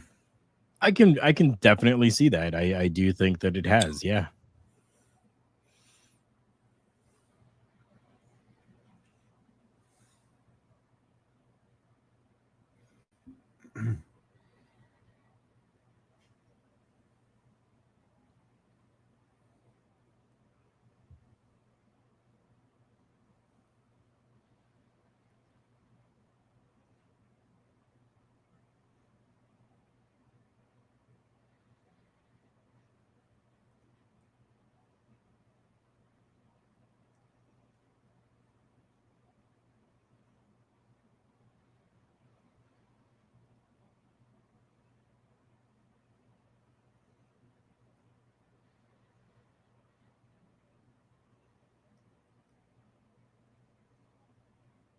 Hmm.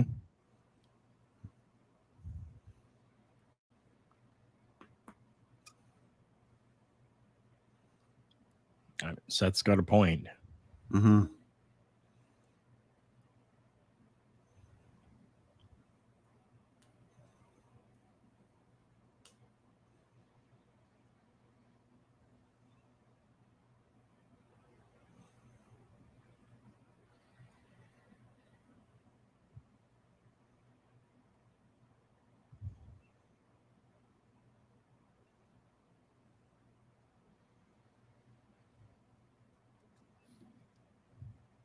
What did they just bleep? Or was that just an audio glitch? I think it was just an audio glitch. I couldn't tell. Okay.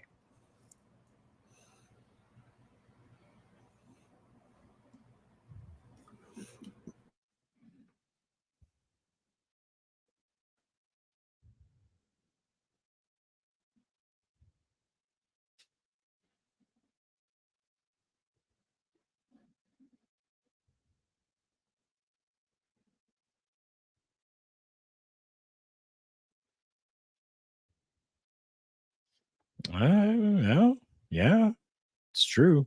Okay. Easy words for now. Yep.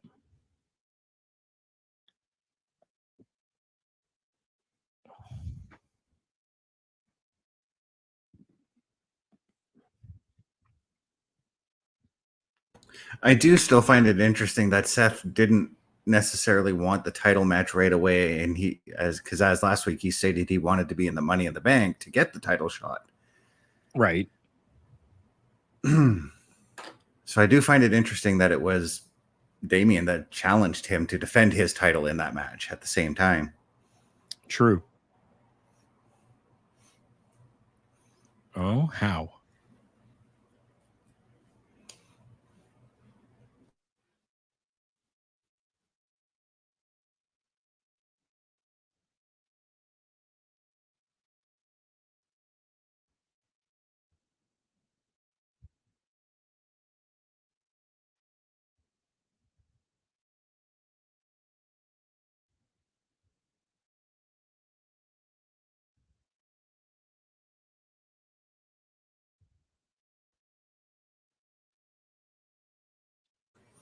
Okay. Shades of Cody Rhodes with that statement. Yeah.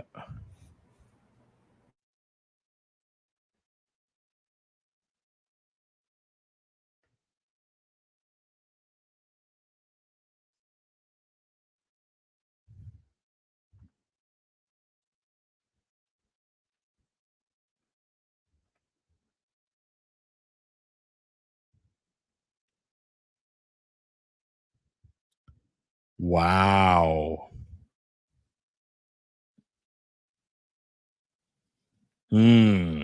That's big steps right there. I didn't quite catch what Seth said there. He said when he wins, Damian leaves Judgment Day.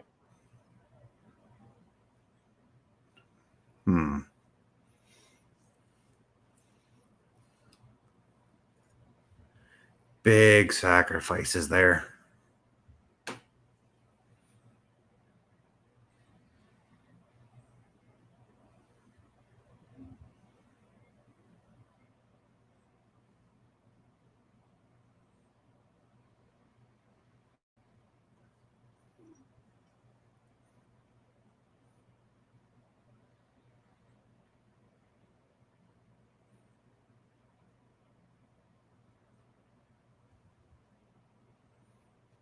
Wow.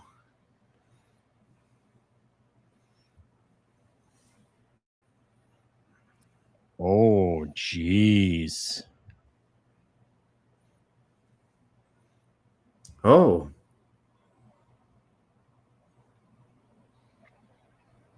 Okay, now this is a person that I feel should be in that contendership. He is, essentially. Yeah, he will face the champion at SummerSlam, regardless of who the champion is. So he gets to be a patient man through all of this. You see, I am impatient. I want that matchup now. Well, then find a flux capacitor and go back into the future and go to SummerSlam. I think I got one in a box somewhere. Okay. Hey, in the words of Paul Heyman, take me with you. Because then we can come back and place bets and win big. With Bet365. No, you just got to find the sports almanac from that time. True.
Okay.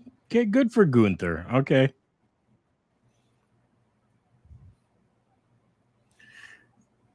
Basically, from what I gathered, from what I heard, he just basically came out there and reminded them that no matter who wins, Gunther is waiting in the wings.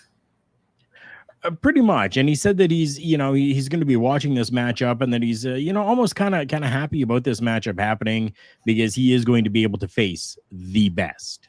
Yeah.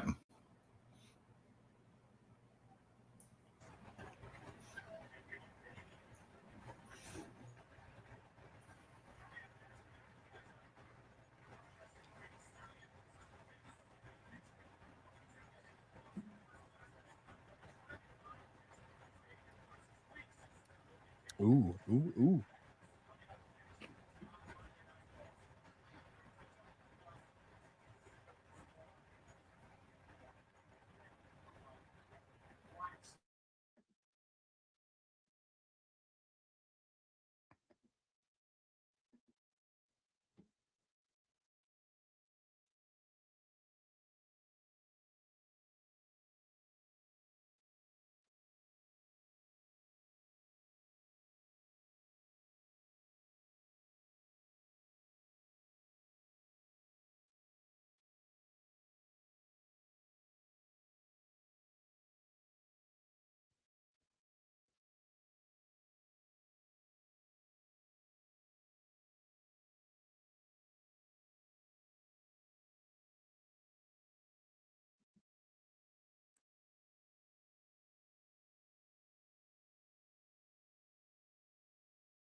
Wow. Again, just wow.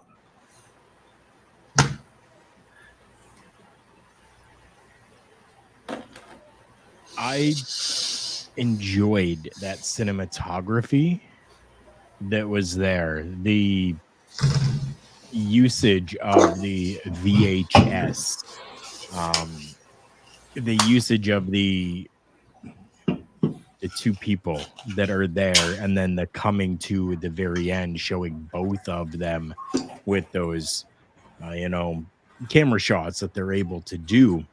And revealing where they were doing the interview. Yeah. They were in the Firefly Funhouse. Yes.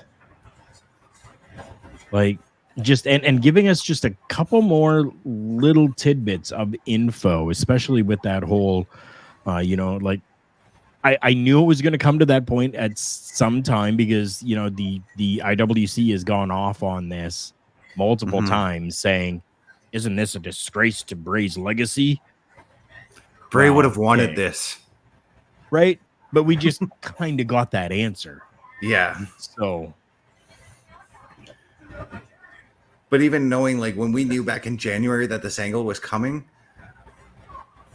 we all knew even then Bray would have wanted this to happen. Oh, yeah. Yep. I think what bugs me is when we see something and then fans are like, this is just a disgrace to Bray Wyatt. I can't believe they're doing this. And it's like, hey, take a step back from your world, your thoughts, your mind for a second and just realize, did you know the guy? No, you didn't. You just watched what he did. Mm-hmm. You tried to understand what he was doing. Well, we see his brother, who probably knows every thought he had about this business. And if there's anybody that could carry this out, it would be him. Mm-hmm. And we've heard from whether it was Bray Wyatt himself from past interviews or Sami Zayn from past interviews about Bo Dallas being one of the most underrated performers of all time.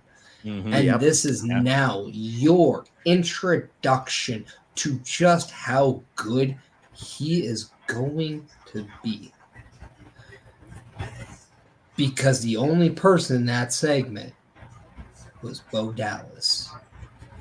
Whether it was him on his own or him as Uncle Howdy, he just gave you an absolute masterpiece of a promo.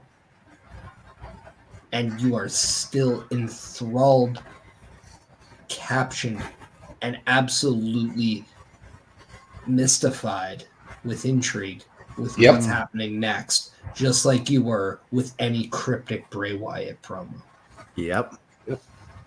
And here's the thing with me personally, when it came to Bo Dallas, even when he was doing the Bo Leave gimmick, when he would come out and cut a promo, I was literally fixated on watching him cut that promo. Yep. You were a Bo Leaver, just like a lot of us were. I believed. And there were never times bullied. I was bullied. So. And there was times when he turned heel doing that Bo Leave gimmick where I did want to see him get his ass kicked because this promo was.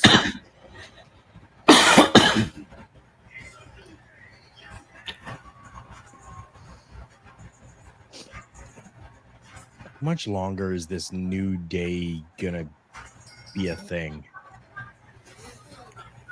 We asked this question earlier, and we've said this needs to die. I said personally, Kofi Kingston needs to go the way of the dodo. Yeah, to which I responded in chat. You mean hunted to extinction? Because that's what happened to the dodo bird. And I would be fine with that too. That would be that one last run for Kofi, right? Give him a good run. Yeah, I just think that there needs to be some kind of a revamp with the New Day, maybe. I don't want to see a revamp of the New Day either. Like, do we really want to see a revamp of the NWO? Do we want to see a revamp of Degeneration X? We've seen those. Right? And we've seen revamps of the New Day. Yep. Where they've separated and then came back together again. I don't want to see it anymore. What I am ready for, and I said this in the chat for the Raw preview, is I'm ready for Karrion Kross to potentially step up and challenge Sami Zayn, for instance, for the Intercontinental title. I would definitely be down for that. Yep. A lot of people are not big on Karrion Kross. I have been big on Karrion Kross since his Killer Cross days, working independent scene, working, Ring of Honor and the other promotions that he's been with. I have always been a fan of this man. And I want to see more. And that's why I want Sammy and Karrion, because I've seen them work together in ROH, and they had fantastic matches there. Yep. Tore it down. I said the exact same thing on the Raw preview review show too, going back to his TNA, MLW days. The matches he had with Mance Warner. Right. Oh, I would love to see Mance Warner in the WWE, just putting that out there. So, I mean, even the Final Testament is holding him back. I don't think necessarily the Final Testament's holding him back. I think that he needs to blossom inside. Because like when he returned after being released and went after Drew and Roman, that was epic, but then it just sort of fell flat.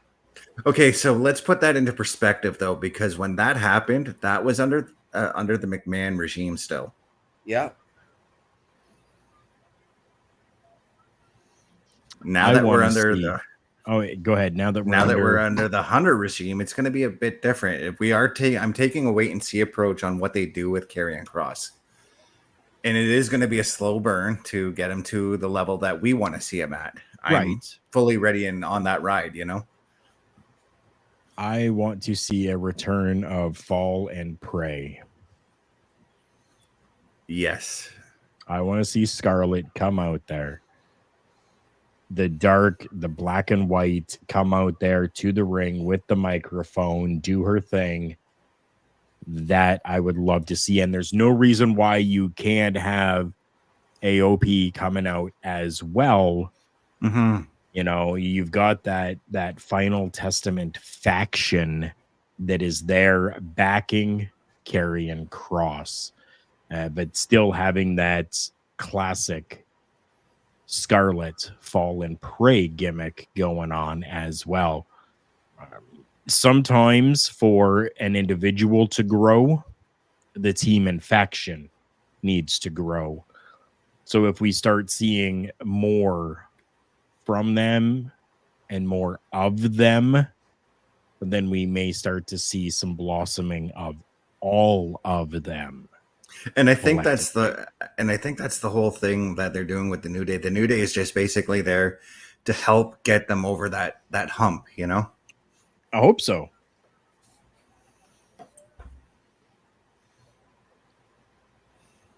Because look what I think, personally, what I think when Imperium was feuding with the New Day, Kaiser and Vinci, granted, right now it hasn't done much for Vinci, but look what it's done for Kaiser.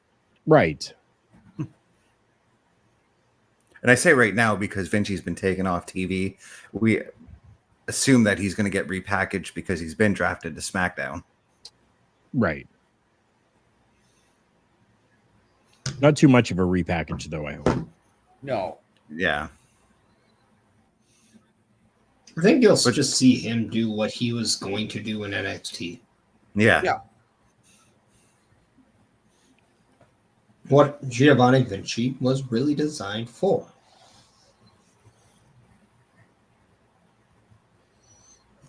Mm-hmm.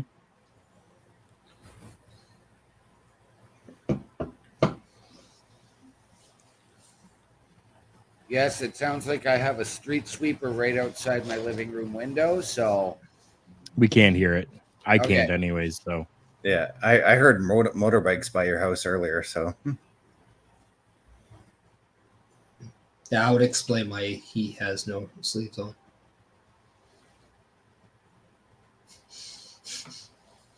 Sure. You think my sleeves are out in the street getting swept up? No, I think you're trying to go vroom vroom with the boys out there. No.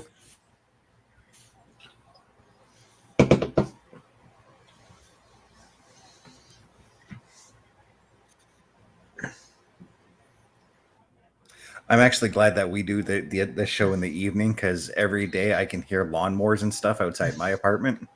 Ah. At least we're not down on Queen Street where all the road construction is going on this year. Right.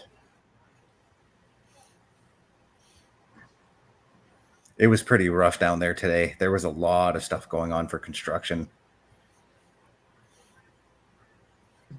So just mirrored, does Kofi Kingston just look like 100% less animated than he usually is? And I'm just not buying it.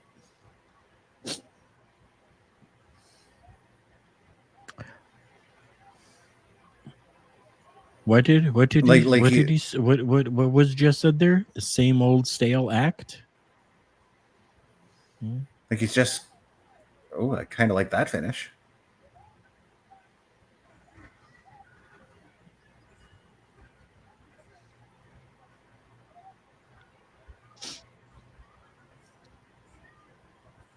That's what I needed to see out of you, Karrion. That's what I needed to see. Nice.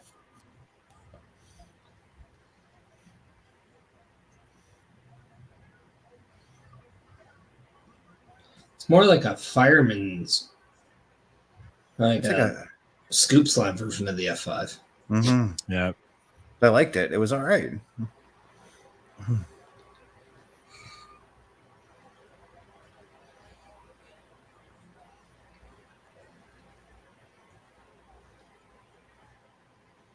Oh, up next, another shocking debut that happened this week. Yes.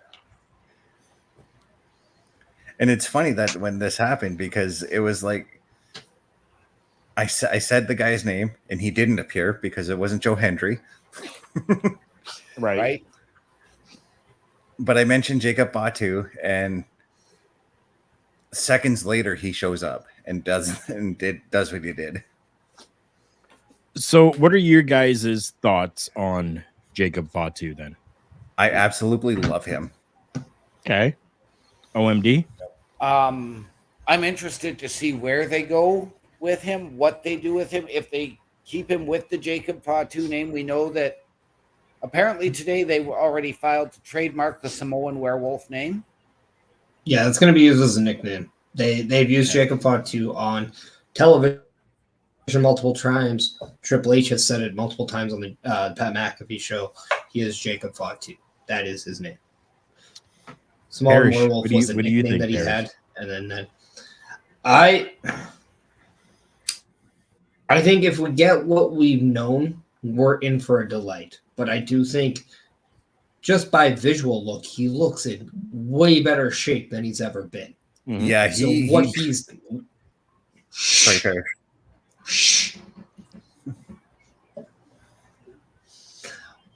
What we've seen from him so far is a dedication to be different and be an evolved version of Jacob Fatu. Mm-hmm. And to be someone that can not just be another guy in the bloodline, but be a major impact in the storyline involving the bloodline. And I think when that's the case, he is setting himself up for stardom in WWE, and I think he is a future world champion because of that. Yeah. So I've been seeing a lot of people having some more negative thoughts on it. And I found something on X, and I'm not going to shout out the people, but I found something that I thought worked beautifully for this. So somebody had said, seeing a lot of people saying he's good, which surprises me. Just how good is he? How would you compare him on the current roster? So somebody answered that, and I think it was answered near perfectly. He's Thugonomics John Cena on the mic. A mix of Ivar and Will Ospreay in the ring. Kevin Owens and Mark Henry on the character of I'm messing you up, and as real like RVD. I thought that was just pretty much hitting the nail on the head. Yep, that's exactly it. Because that's in MLW, that's exactly how he was. Right? Yep. And that's what made me love the guy. Now, so he will be able to stand and trade with a lot of the guys on the WWE roster. Right. I'm going to pose this question because I remember the little bits of MLW I was able to watch. I remember him being part of a group called Contra, I believe it was. Yeah. Mm-hmm. Their manager, if Paul Heyman decides to split from this new bloodline, do we bring in the manager from Contra for the new bloodline, for the bloodline 2.0? Not yet, because Contra is still a thing in MLW, and it's still going pretty strong over there. Yes, it is. Also, I don't think you're going to bring in that much from MLW into the bloodline unless there are strong family ties to the current version of what's going on, not just friend version or anything like that. Right. The one thing I think we're going to see is this lead into a obvious Roman Reigns return. Yeah. Who Solo is saying he talks to Roman all the time. Or I think it's going to come out and say, no, he doesn't. Roman hasn't talked to anyone because he's chosen not to. Yeah. That's why Paul Heyman is nervous. That's why he's scared. It would explain a lot from him because everything he used to know has now changed. Solo is taking advantage of the situation because, well, he's learned from Roman and Paul. And he's learned from the mistakes of Jay and Jimmy and Sammy. He is there, and he has taken this time now to put himself in the position of success with his own group. Yeah. Because he now has that confidence. As we are announced with the 6-man tag match of going into Money in the Bank. Holy, that close. Wow. Yeah, we're that close. I didn't realize how fast time is gone. I thought we were still 3 weeks away at least. No, we are a week and a half out. And next Monday, we're going to get a Raw Triple Threat qualifying match, Money in the Bank, with Ilya Dragunov, Drew McIntyre, and Sheamus. Oh, I need to see that match now. Well, you're going to have to wait. Which, guess what? Week. Next Monday is going to be Canada Day. So it's a Canada Day version of Monday Night Raw. Which means we'll have Paris. Which means it's a Canadian Day. Yeah. Unless if I just don't feel like hanging out with you that much. No. Ray and Dom next Monday night as well. Yeah. And same with Zelina Vega and Liv Morgan for the Women's World Championship. It's already looking like a good show next week. Yes, it is.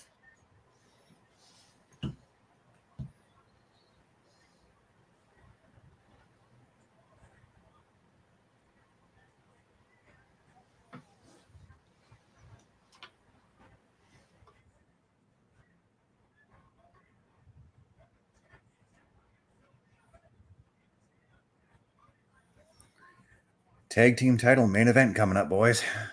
Oh, yeah? Nice. Oh, yeah. I couldn't tell. I have to think we might actually see a title change. We might. I have a feeling this is what we're going towards, simply based on how things are lining up. Do you think tonight, though? why not? And then you can have Cleveland's own Miz challenging for the tag titles at SummerSlam. You can go back to that one. But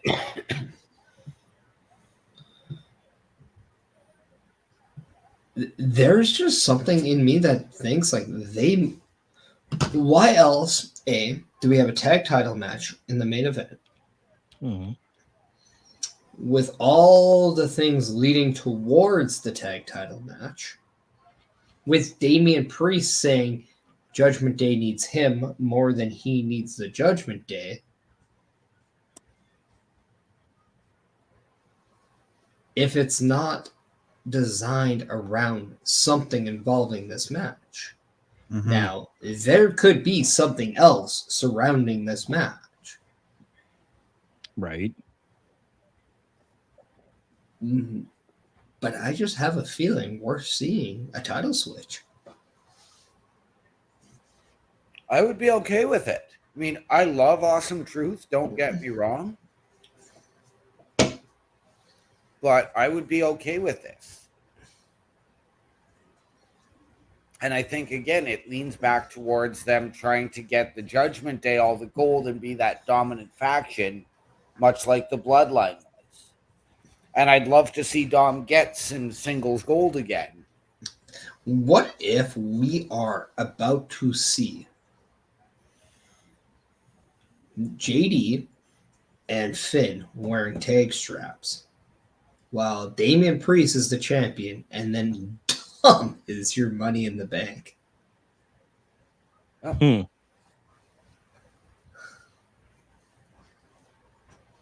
Okay. And then Rhea comes back and reclaims her women's title. Or Rhea comes back and goes up against Liv, and Liv maybe replaces Rhea in the Judgment Day. Yeah. Because Liv could do that because she's the one that's orchestrated this title match. If she's the one that gets... I mean, she got Dom the match with Ray next week. So if she can get Dom into Money in the Bank, go in and help him climb the ladder. Or she pulls a James Ellsworth and climbs the ladder herself and then gets it for Dom. Yep.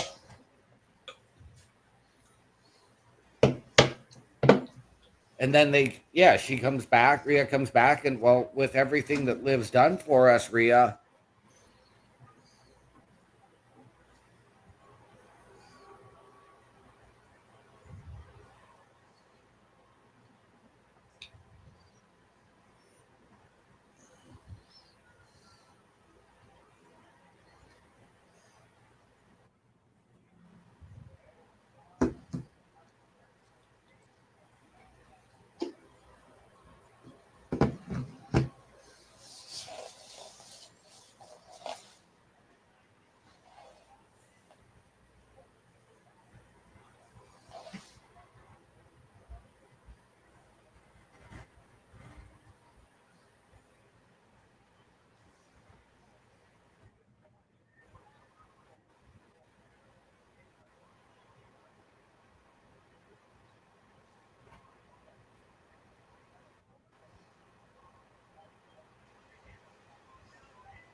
King Gunther.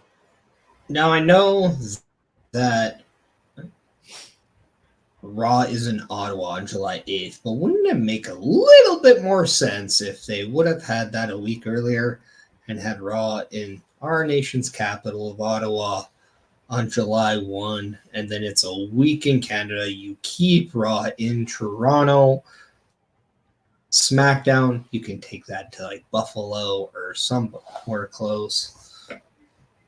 I do London, Ontario for SmackDown because that's probably the next biggest, or Hamilton, because they both have the next biggest stadium down there. Okay. Or you can even do SmackDown at the Ricoh Coliseum in Toronto. Well, I know SmackDown this Friday is in Madison Square Garden, but I don't know, something to me, like, What? I don't know. I wouldn't do SmackDown. I would take the SmackDown as my way to get back into that eastern part of the states, or do a little bit of a loop there.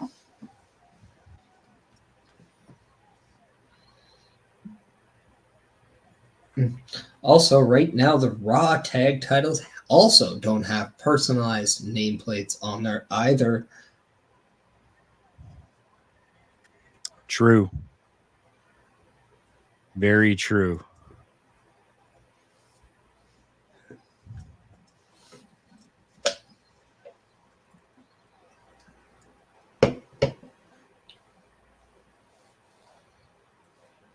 Do the SmackDown ones have personalized plates for all titles? All titles have the nameplates. I'm just saying these Raw ones, there are no personalized nameplates or side plates on them.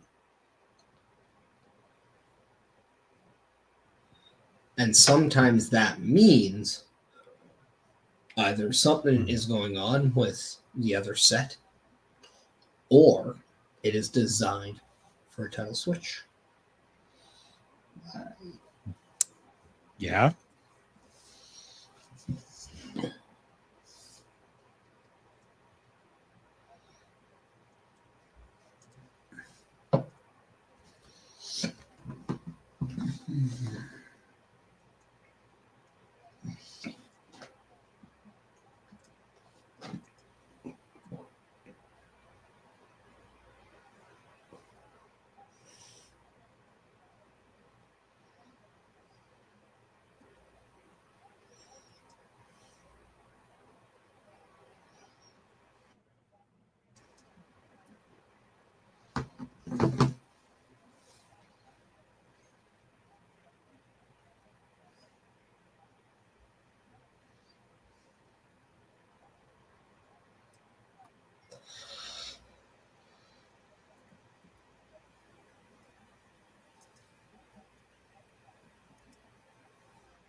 Ooh, tomorrow night on NXT, Nathan Frazier and Tony D'Angelo for the NXT Heritage Cup.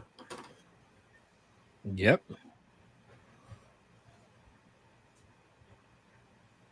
It's honestly one of my favorite titles in NXT is the Heritage Cup. I love watching those matches.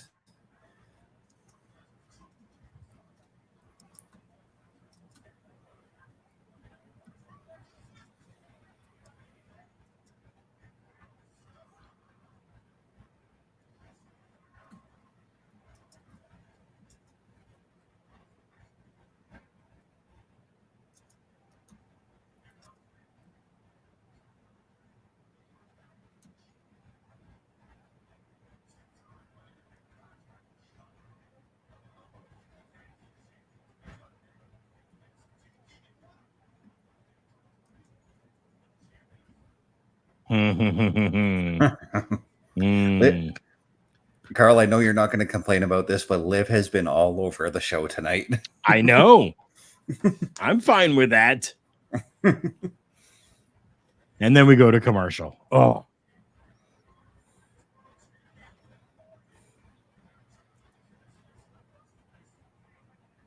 But I do have to ask this, is do we see Braun Strowman come back and get involved because of what we saw earlier tonight in the Money in the Bank qualifier?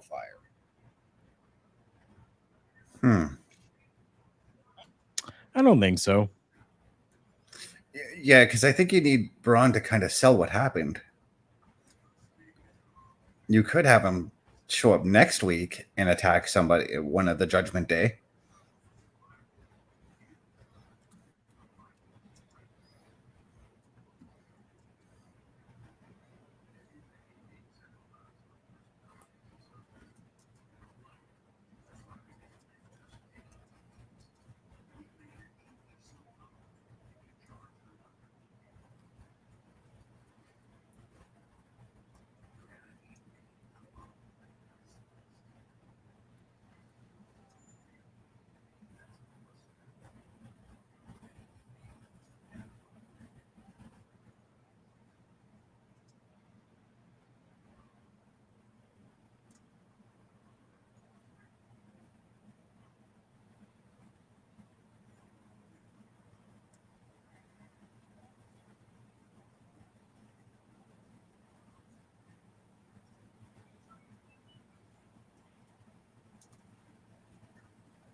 You did not just see that. No, I didn't. I'm still in commercial break. He was quoting Booker T.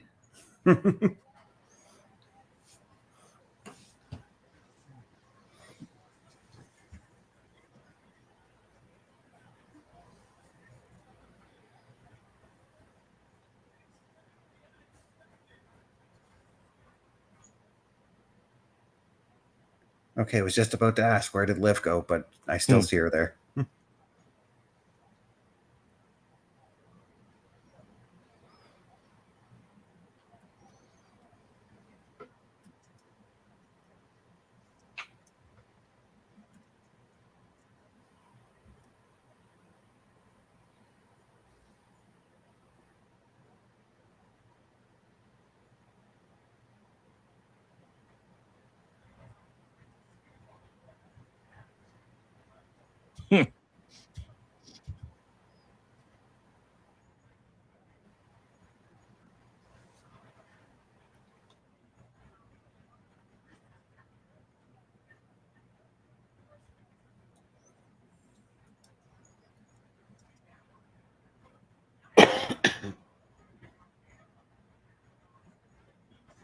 It amazes me, given his age, just how good a shape R-Truth still is in. Right? Oh, yeah.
These camera angles are gorgeous right now. I find myself every time I'm watching WWE just flabbergasted at the production schedule, at the production of the show. Yep. I had another word, but it wasn't coming out. Oh.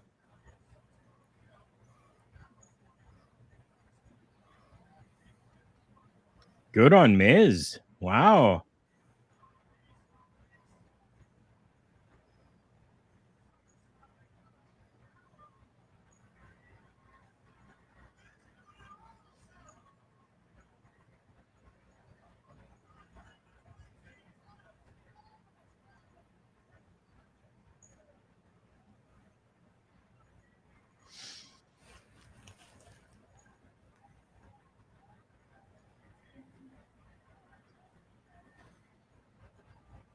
So now what was a 2-on-2 situation is now developed in basically a 5-on-2 situation. Oh. Oh.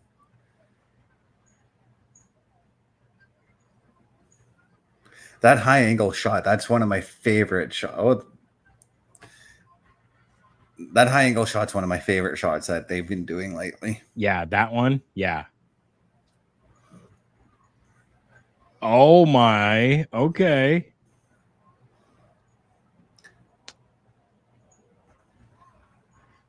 Should not have happened. Yeah, I would have waited till next week. Yeah.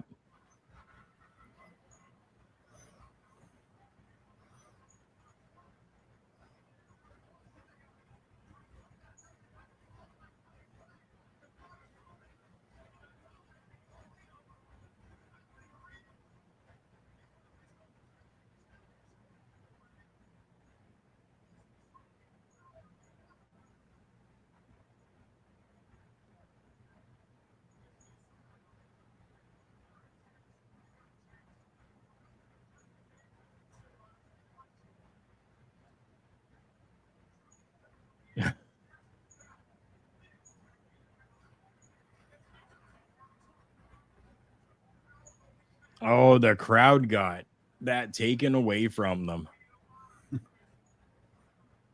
Oh, that was beautiful.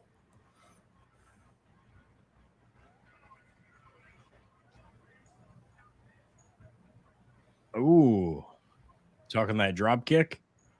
Yeah, I thought that was beautifully done. I just seen it. For as little time as he had to do that, you know? Right.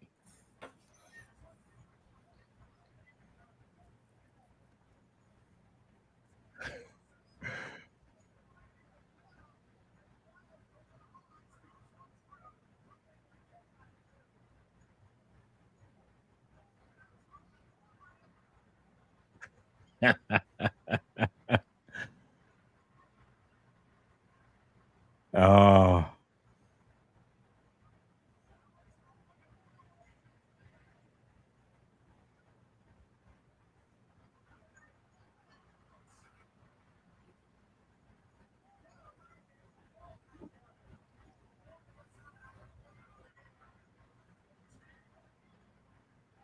Oh, wow.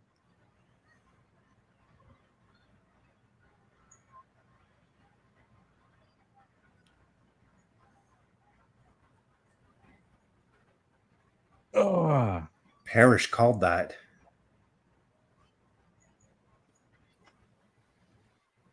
You called that one, Parrish. Okay, I haven't got the finish yet. Yeah.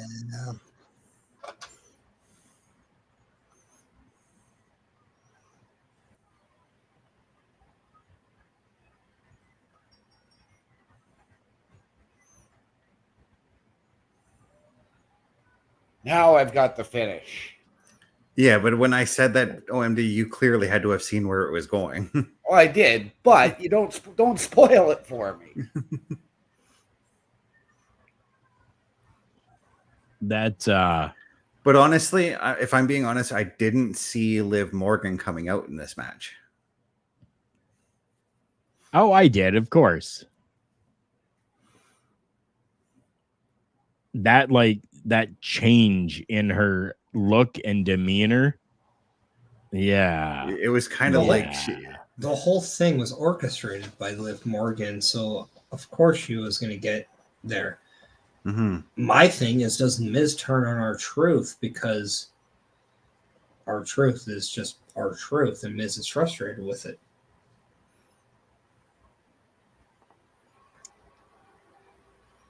Could be.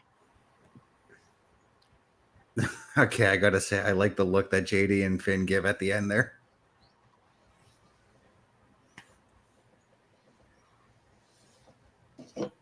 They're just like, all right.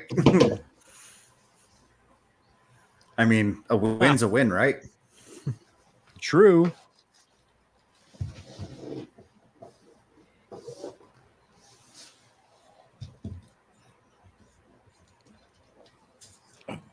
Wow. What a show tonight. And it's not even a go home show to anything. No, it's not. No, It felt like it, but it definitely was not. Thank you, WWE. Thank you, Triple H. Thank you, creative. Thank you, production. Thank you. Thank you. Thank you.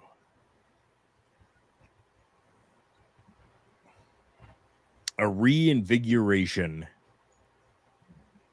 for WWE wrestling for myself is at hand and has been for a while, and I am very happy with where things are going. Yeah. As am It's I, exciting. Man, as am I. Yes. And we do this, on Monday nights. This is the Raw Patrol, but this isn't to take away from, good things that other companies are doing as well. OVW is doing good stuff. TNA is doing great stuff. MLW is doing great stuff. There are other companies that are doing really cool things. But this has me reinvigorated with the WWE. Yeah, because there was a time when we were all just kind of a bit sour on the product. Yep. I think a lot of people were getting that way, to be honest. Mm-hmm. I know I was sour on it, but I still tuned in every week in the hopes that I would get a good episode, and you'd get that one good episode every 3 months. Yeah, and now see, here's the thing, because I started getting sour on the product during the pandemic, and it's probably because I didn't want to be reminded of the pandemic when I tuned in to watch Raw or SmackDown, yet I still was. Right. So I stepped back from watching Raw and SmackDown and just watched the PLEs. And the PLEs actually during the pandemic, I will give credit to. Some of them were pretty good. True. Very true. While some of them may have been, maybe a little short. Mm-hmm. I mean, it's still, they were good. Yeah, the one PLE that just came across my head that I do not want to see again was the one where I can't remember. I think it was one of the backlashes where the Miz and Damian Priest had that lumberjack match with a bunch of zombies at ringside. Oh, God, yes. That was awful. Yeah. Overall, another really good show from the WWE tonight. I am completely intrigued with everything that the Wyatt Sicks are doing. I'm actually going to go back and rewatch those segments tonight because I just need to. Yeah, understandable. Definitely understandable. Because just as we said with the Bo Dallas Uncle Howdy thing, that just raised more questions for me for what's going further with that. Of course. And I can honestly see that we see Bo Dallas actually come on our screen and Uncle Howdy is like his alter identity, you know? Right. Could. Similar to Bray Wyatt and The Fiend, you know? Yep. All in all, once again, a great showing. Yeah. Chris Best, where can people find you on the socials? All right. People can find me at youtube.com at CBRS Entertainment, twitch.tv, CBRS_entertainment, threads.net at CBestFilms83, Facebook.com, Chris.best83, TikTok.com at CBRS.entertainment. Beautiful. OMD, where can the people find you on your socials? They can find me on the Book of Faces, Daniel Hrycyk, HRYCYK, on Snapchat, One Man Dynamic, capitals on OMD, on Twitch at OMD17, and Discord OMD6370. And Mr. Chris Parrish. You can follow me in all the links below, and you can watch me visually, obviously, with the Chris Parrish Podcast live every Sunday on my Twitch, my Facebook, and my YouTube, as well as my Twitter X account. And then you can also check it out on Spotify if you miss any episodes, as every episode 1 to 29 are up there, as we have episode 30, aka the Triple X version. You can find myself at my link tree, linktr.ee/Karl Karufel, linktr.ee/KarlKarufel. We will once again play for you where you can find all the shows and the times for those for everything Turnbuckle Studios. For Chris Best, Chris Parrish, OMD, and myself, thank you for joining us for this edition of the Raw Patrol. We will see you all next week.